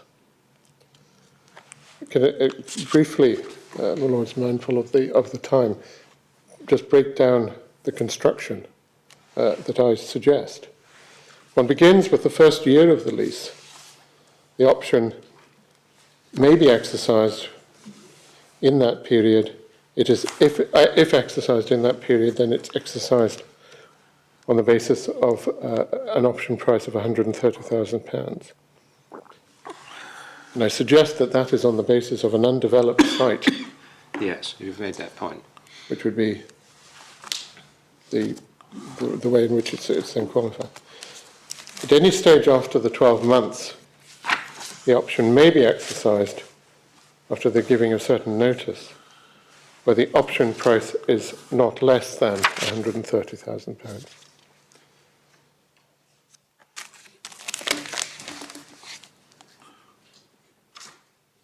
The assessment by the landlords, quoting, simply referring, my Lord, to what is contained in clause 18.2, and I don't want to repeat that, but it's important that it is that assessment exercise. It's the appellant's submission that the proper reading of the genitive clause of agricultural land or open space suitable for development as a golf course is a qualification on full market value. Yeah. The nature of that qualification is as follows. The words suitable for development as a golf course qualify both agricultural land and open space. These two terms are terms which are habile to cover or describe undeveloped land. That is a concept familiar both to planners and to valuers. And in our submission, there is no good or compelling reason why the qualification would not apply to simply open space to the exclusion of agricultural land. It's quite clear in my submission that it applies to both. Now, Lord Milady, that corresponds with the way in which the valuation accorded to the subjects within the first year of the lease took account of. As mentioned already, the subjects would likely have been undeveloped, agricultural land or open space. They were valued at 130,000, but with the potential for future development of the golf course. Yes. The respondent's case is that the expression full market value encompasses all future uses to which the subjects may be put. And that only very clear words can qualify that meaning, and that's taken from the Griffiths case, which I don't disagree.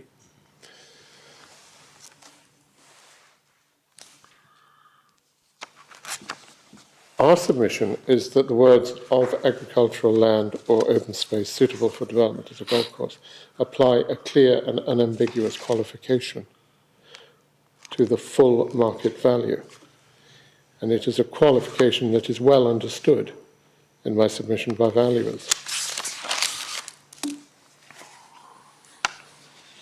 The clause does not simply say agricultural land, does not simply say open space. It goes on to look forward to a sole form of potential development, and that is of a golf course. And whether, I'm not sure it makes any particular difference, but it does actually say, or possibly distinguishes between a golf course and a particular type of golf course. So there may be the potential for something more. But in our submission, it looks forward to potential development to the exclusion of any other form of development. Yes. And one is entitled, in that situation, to pose the question, why would that expression of the be used if the parties intended that all forms of potential development were encompassed by the expression full market value? Why not simply stop at that stage?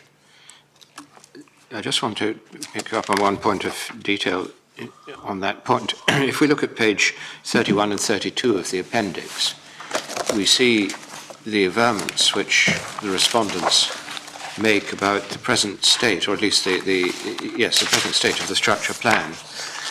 This I think ought to realise, came before the Lord Ordinary as a debate on relevancy, so there was no evidence left. No.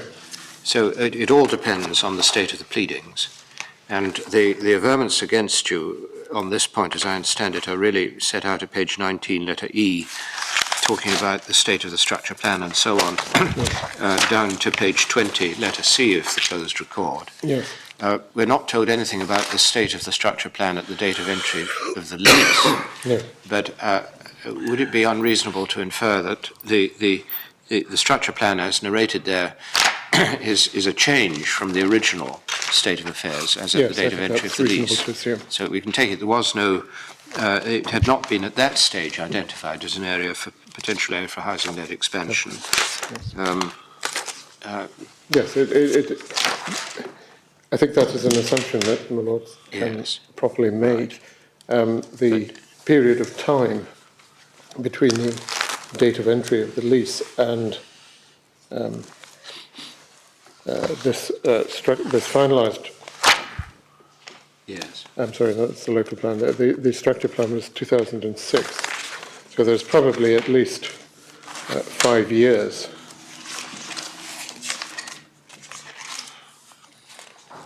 as the Lords and my Lady, I'm sure, are aware, development plans are movable feasts in the length of time that they take to be finalised. But that assumption, I think, can be properly made. Thank you. Well, you're narrating arguments to some extent you've already put before us. And I just want to be quite sure that whether there's anything else you feel you need to say at this stage. I think, my Lords, that probably is all that I need to say. My Lord, maybe give me just a moment.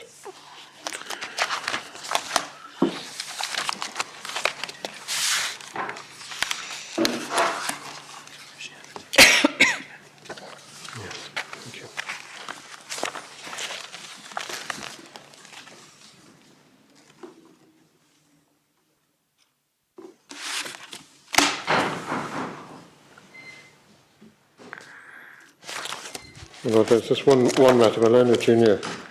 Reminds me that in the opinion of the Lord Ordinary, yes,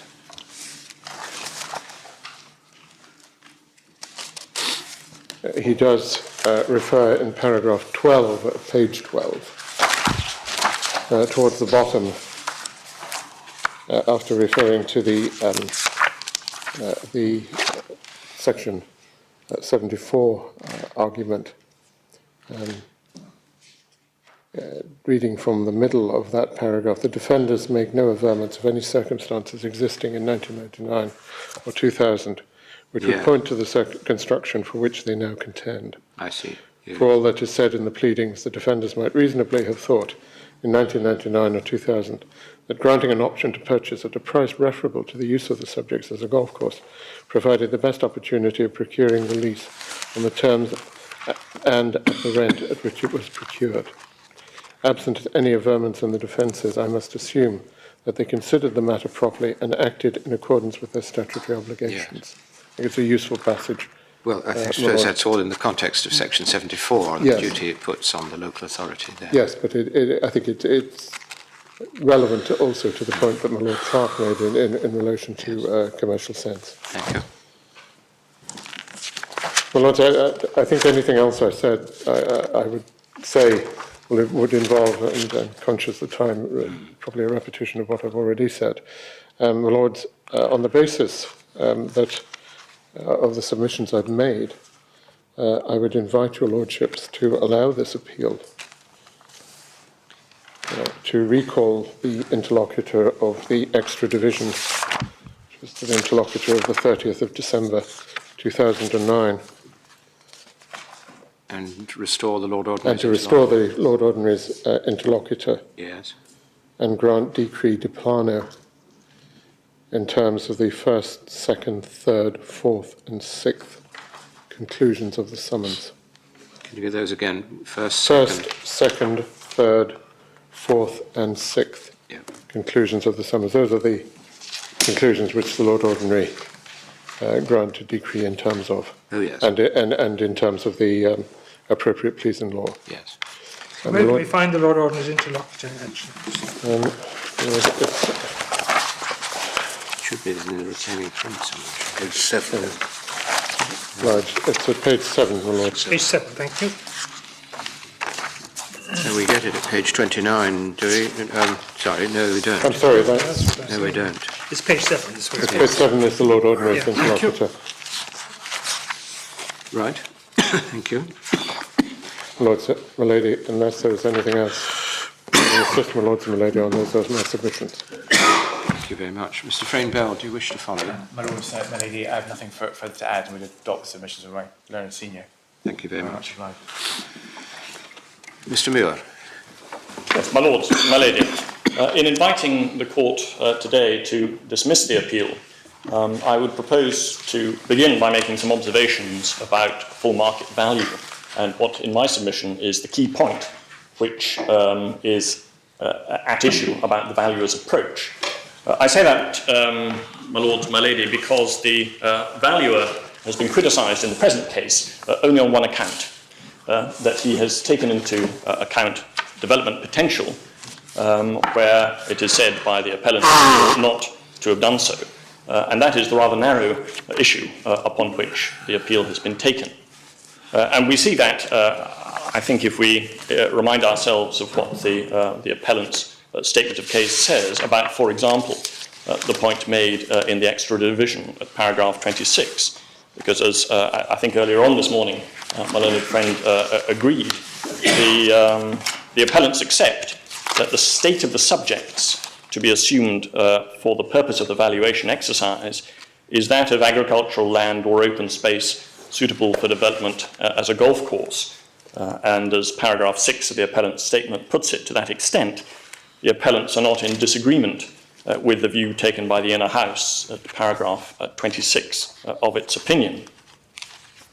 So that's the starting point and the narrowness of the argument That's between not a matter which can bind us if we thought it were a wrong starting. No, but it's the point from which the appellants come to the court. I accept there's been a discussion this morning which may cause this court to look behind that. But I'm trying to look at what is the critical point about the valuer's approach. The appellants go on to say, and it's obviously the key point for their submission, that in their submission the words "for no other purpose" are to be regarded as being read in or being inferred from the language used in the clause. And we see that again in paragraph 6 of the statement, in the following sentence, saying, "The clause provides that the subjects, whether viewed as agricultural land or open space, are to be valued having regard to their suitability for development as a golf course, and for no other purpose." And of course it's the different courts below and their view of whether one can read those words in, when in my submission they're not there, that is the crux of the distinction. And then the third point in my submission, which is made by the appellants in their case, and again it's been focused this morning, is the point made in paragraph 7 of the case, that there's nothing in the least that suggests that parties envisaged that the subjects had or might acquire the potential for development other than as a golf course. Now, I open with that because, of course, what the clause is looking at is the concept of full market value. And I will return to the clause shortly.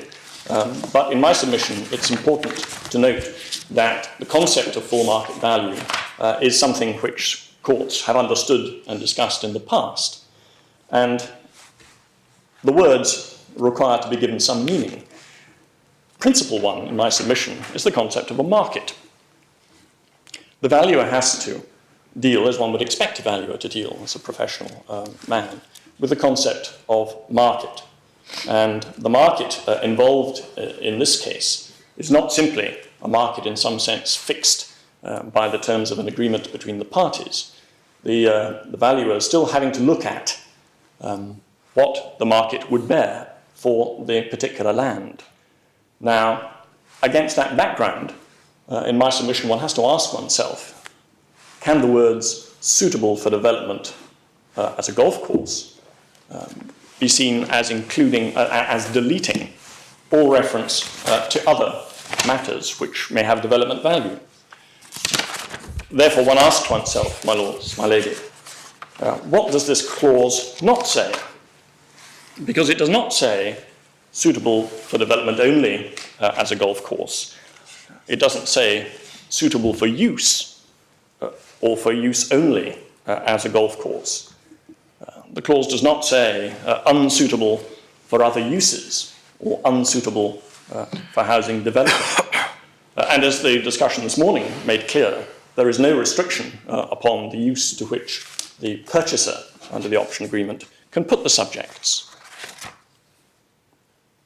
Now, we've also seen that during the currency of the lease prior to the option date, and indeed at the point of option, the golf course may have been developed or it may not have been developed.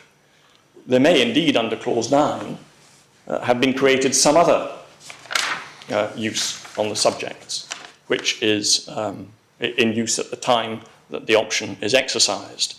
There was discussion of tennis courts. One might equally think of perhaps allotments or some other leisure use, paintballing, all sorts of possibilities which, under Clause 9, are possible uses to which the subjects may be put at the date when an option is exercised. The clause also, of course, makes no reference to existing use value, and there is no instruction in the clause to ignore potential development value. There is no disregard of development value. Further, in my submission, land suitable for use A may yet have potential development value for uses B, C, and D. And, of course, the full market value of one such use with added development potential for housing may not be the same as full market value of another alternative use, the tennis courts, the allotments, together with development value. And, of course, we've seen that the clause may operate at any point between the 1st of June 2000, after the first anniversary of the lease, after the fixed price period ends, and the 31st of May 2049. We also know, my lords, my lady, that we're dealing with land within about a mile of a town centre. Do we know that?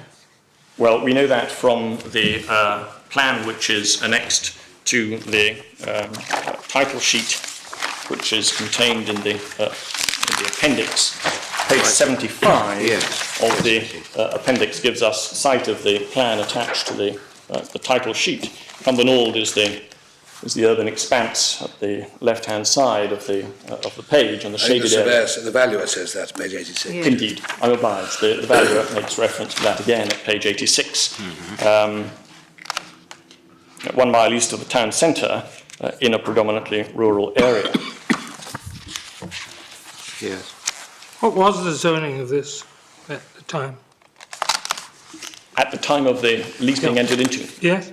as far as I'm aware, the land was in use as agricultural grazings. Yes. Was there anything in the plan about it? I don't think there was. No, there was nothing specifically allocated at that point. It was land owned by the council, clearly. It was. Was it leased as a farm? It was leased as grazings. Grazings? Yes. For a farmer? Yes, and I understand that he left the property just before the lease date of entry. Right. The lease was not executed until early 2000, but by the date of entry on the 1st of June 1999, the farmer had left, and the appellants had entered upon the subjects. So, picking up the averment at the bottom of page 31, and perhaps I shouldn't probe too fast since you haven't averred this, but did the subjects at the date of entry to the lease lie within the South Cumbernauld Community Growth Area? Or would it be right to infer that no such growth area had yet been identified? As far as I'm aware, that relates purely to the structure plan of 2006. Yes, identified within that structure plan. And then following upon that, finalised local plan of 2008. So my lord is correct. These are changes in the development plan during the decade after the execution of the lease. Can you remind me, who does the development plan? The structure plan, sorry, the structure. Well, the structure plan is done by, I think, a joint committee. Of the various authorities, yes. For a number of authorities. Clyde Valley or whatever it is. Yes, I think that's right, the Clyde Valley structure So plan. they were toiling away on this. Yes, Yes. that's right, indeed. I think that was the plan that came to the House of Lords some years ago. Oh, yes. And then in terms of that, then the local, Yes. the various district authorities then adopt their own local plans in the light of the structure plan. Is that right? Exactly, my lord. Yeah. And the subjects are within the South Cumbernauld Community Growth Area, which is one of the areas identified in the structure plan. Certain policies are mentioned.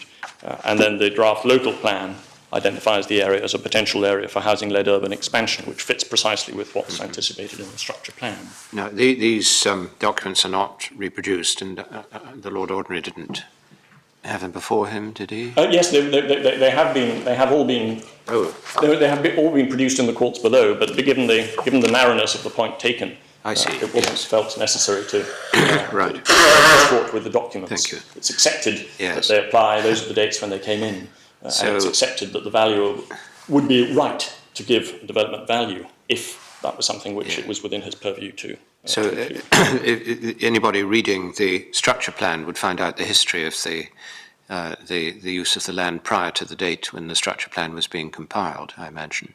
To a degree, I can't promise that all of the land under the structure plan would have the history of it. It may depend site by site. But I can have that checked at lunchtime. Yes. Thank you. But in my submission, it is important to recall this is a 50-year lease.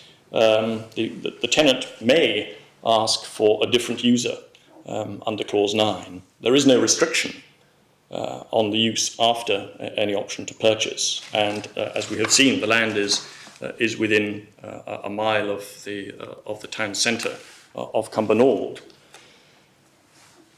Now, against that, the valuer is bound to consider whether there is a market.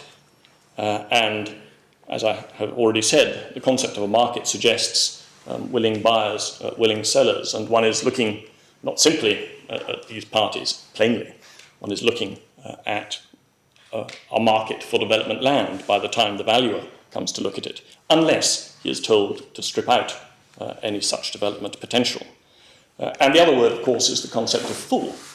Now, full market value is used here. Open market value is otherwise often used. But the word itself would suggest an amplitude, a comprehensiveness, which in my submission would require some identification to strip out what is there in the plain meaning of the words. Now, my lords, my lady, the authorities have not been looked at yet this morning, and I don't propose to take too long over any of this in terms of authority, but it is important in my submission to have regard to what market means and what the courts have said about that in the past.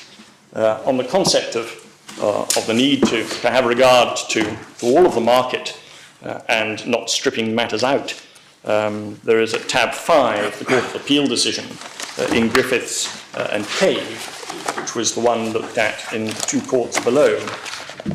And the point is a short one.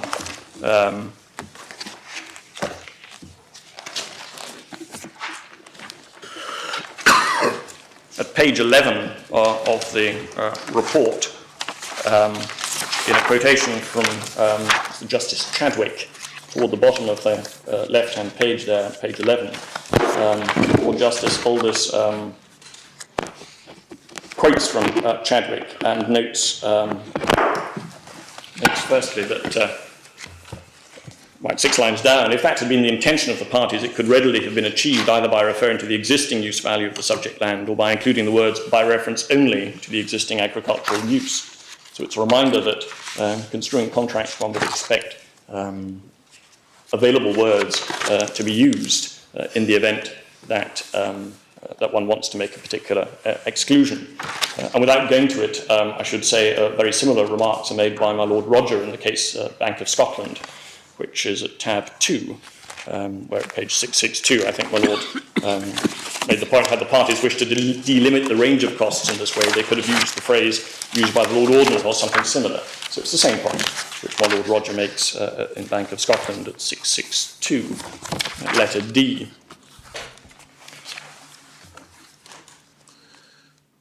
The other reference in Griffiths I should have said is at page 14 in tab 5, where the Lord Justice mentions the concept of use and, as he puts it in the 4th paragraph on page 14, the words to be construed require 2 factors to be taken into account in that case. First, the existing agricultural use, and secondly, the agricultural tenancy. To construe clause 242 in the way suggested by Cave requires a further qualification of the words open market value, namely that there should be stripped away from the open market value any element due to potential development. That requirement cannot, in my view, be derived from the words in the clause, which require the open market value to be determined by reference to the existing agricultural use, nor can it be derived from the requirement that it is to be valued subject to the agricultural tenancy. So if one's expecting to strip away development value in a more generalised way, one would expect to find words to say so. And he returns to the point, my lords, my lady, just in the penultimate paragraph on page 14. He says, I also believe the words open market value do not support caved submissions on this matter. They show an intention that the valuer should value the land in the real world so as to produce a value of the land that it would obtain upon the open market, of course, subject to the qualifications in the clause. What did they say the effect of the words by reference to the existing agricultural use was? In the case of Griffiths,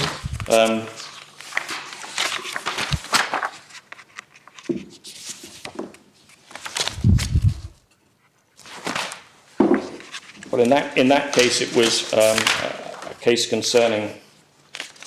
It's just that Lord Justice Aldous says it's not taking its requirement to the stripping away isn't derived from the words require open market value to be determined. Well, rather like the present case, I think, my lord. If one looks just after the paragraph I read halfway down page 14, he continues, the agreement appears to me to contemplate that a particular method of agricultural use may affect its value.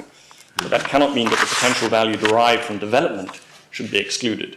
So it's perfectly legitimate to look at a particular use, and that's why I said earlier that land that's used for one may yet have agricultural land, for example, may have a particular value and yet still have hope value. Open space suitable for a golf course may have one value and yet still have hope value. So the valuer still has to have regard to the specification, but he's not told to strip out development value, which of course is in a sense one of the expertises that valuers have and one of the things that they look for in the local plan and in the market in particular, because as one might expect, there may be less of a market for the purchase or sale of pay and play golf courses than there is for residential development areas. I think Mr. Justice Chadwick is exploring this at page 11 to 12, isn't he? I mean, he asks himself, what is the purpose of these words? And he says, well, do they mean that can be used only for agriculture within the foreseeable future? And then he says, well, if that's what was meant, he would have expected these words of exclusion. Yes, indeed, my lord, yes. And perhaps that's also why Lord Justice Morritt, toward the end of the report, page 15, in agreeing with the judgment, says, it seems to me that the question ultimately is whether, as a matter of construction, one should interpolate into the phrase by reference to the existing agricultural use the word only. And in short, it's felt that that's not appropriate. Yes. And the same point is made. Lords and my lady are interested. The same point is made at tab 9 by Mr. Justice Warner in the Little Hayes nursing home case, where at page 94, this was again dealing with assumptions about the condition of the property in that case. And at 94, about 9 lines down, Mr. Justice Warner says this, on both issues, one starts, in my view, from this, that the purpose of the valuation is to determine the open market value of the property at the valuation date. In determining that value, the real facts about the property at that date should be disregarded only insofar as the terms of the agreement between the parties on its true construction require them to be disregarded or require other facts to be assumed. And the question there was to do with performance of the tenant's obligations. But it reminds one that property has certain attributes as the valuation cases describe it. And the primary question in my submission here is whether the attribute that this land has, potential for development, is something which the valuer requires to strip out of his valuation, closing down the market to a very restricted market for simply a golf course. That's a point which is made in the valuation cases, firstly at tab 4, where the well-known case of Bizagapatan, which has been considered on many occasions, I think most recently in the summer by this court, discusses the concept of market price. And yes, this is a case to do with compulsory purchase, but the concept of market is what we're dealing with. And in my submission, what the courts have said about the market in the past should be borne in mind. Lord Romer, it was on page 312, who said something about the concept of market price. It's about two-thirds of the way down, page 312, in the report at tab 4. He said, it's perhaps desirable in this connection to say something about this expression, the market price. There is not in general any market for land in the sense in which one speaks of a market for shares or a market for sugar or any like commodity.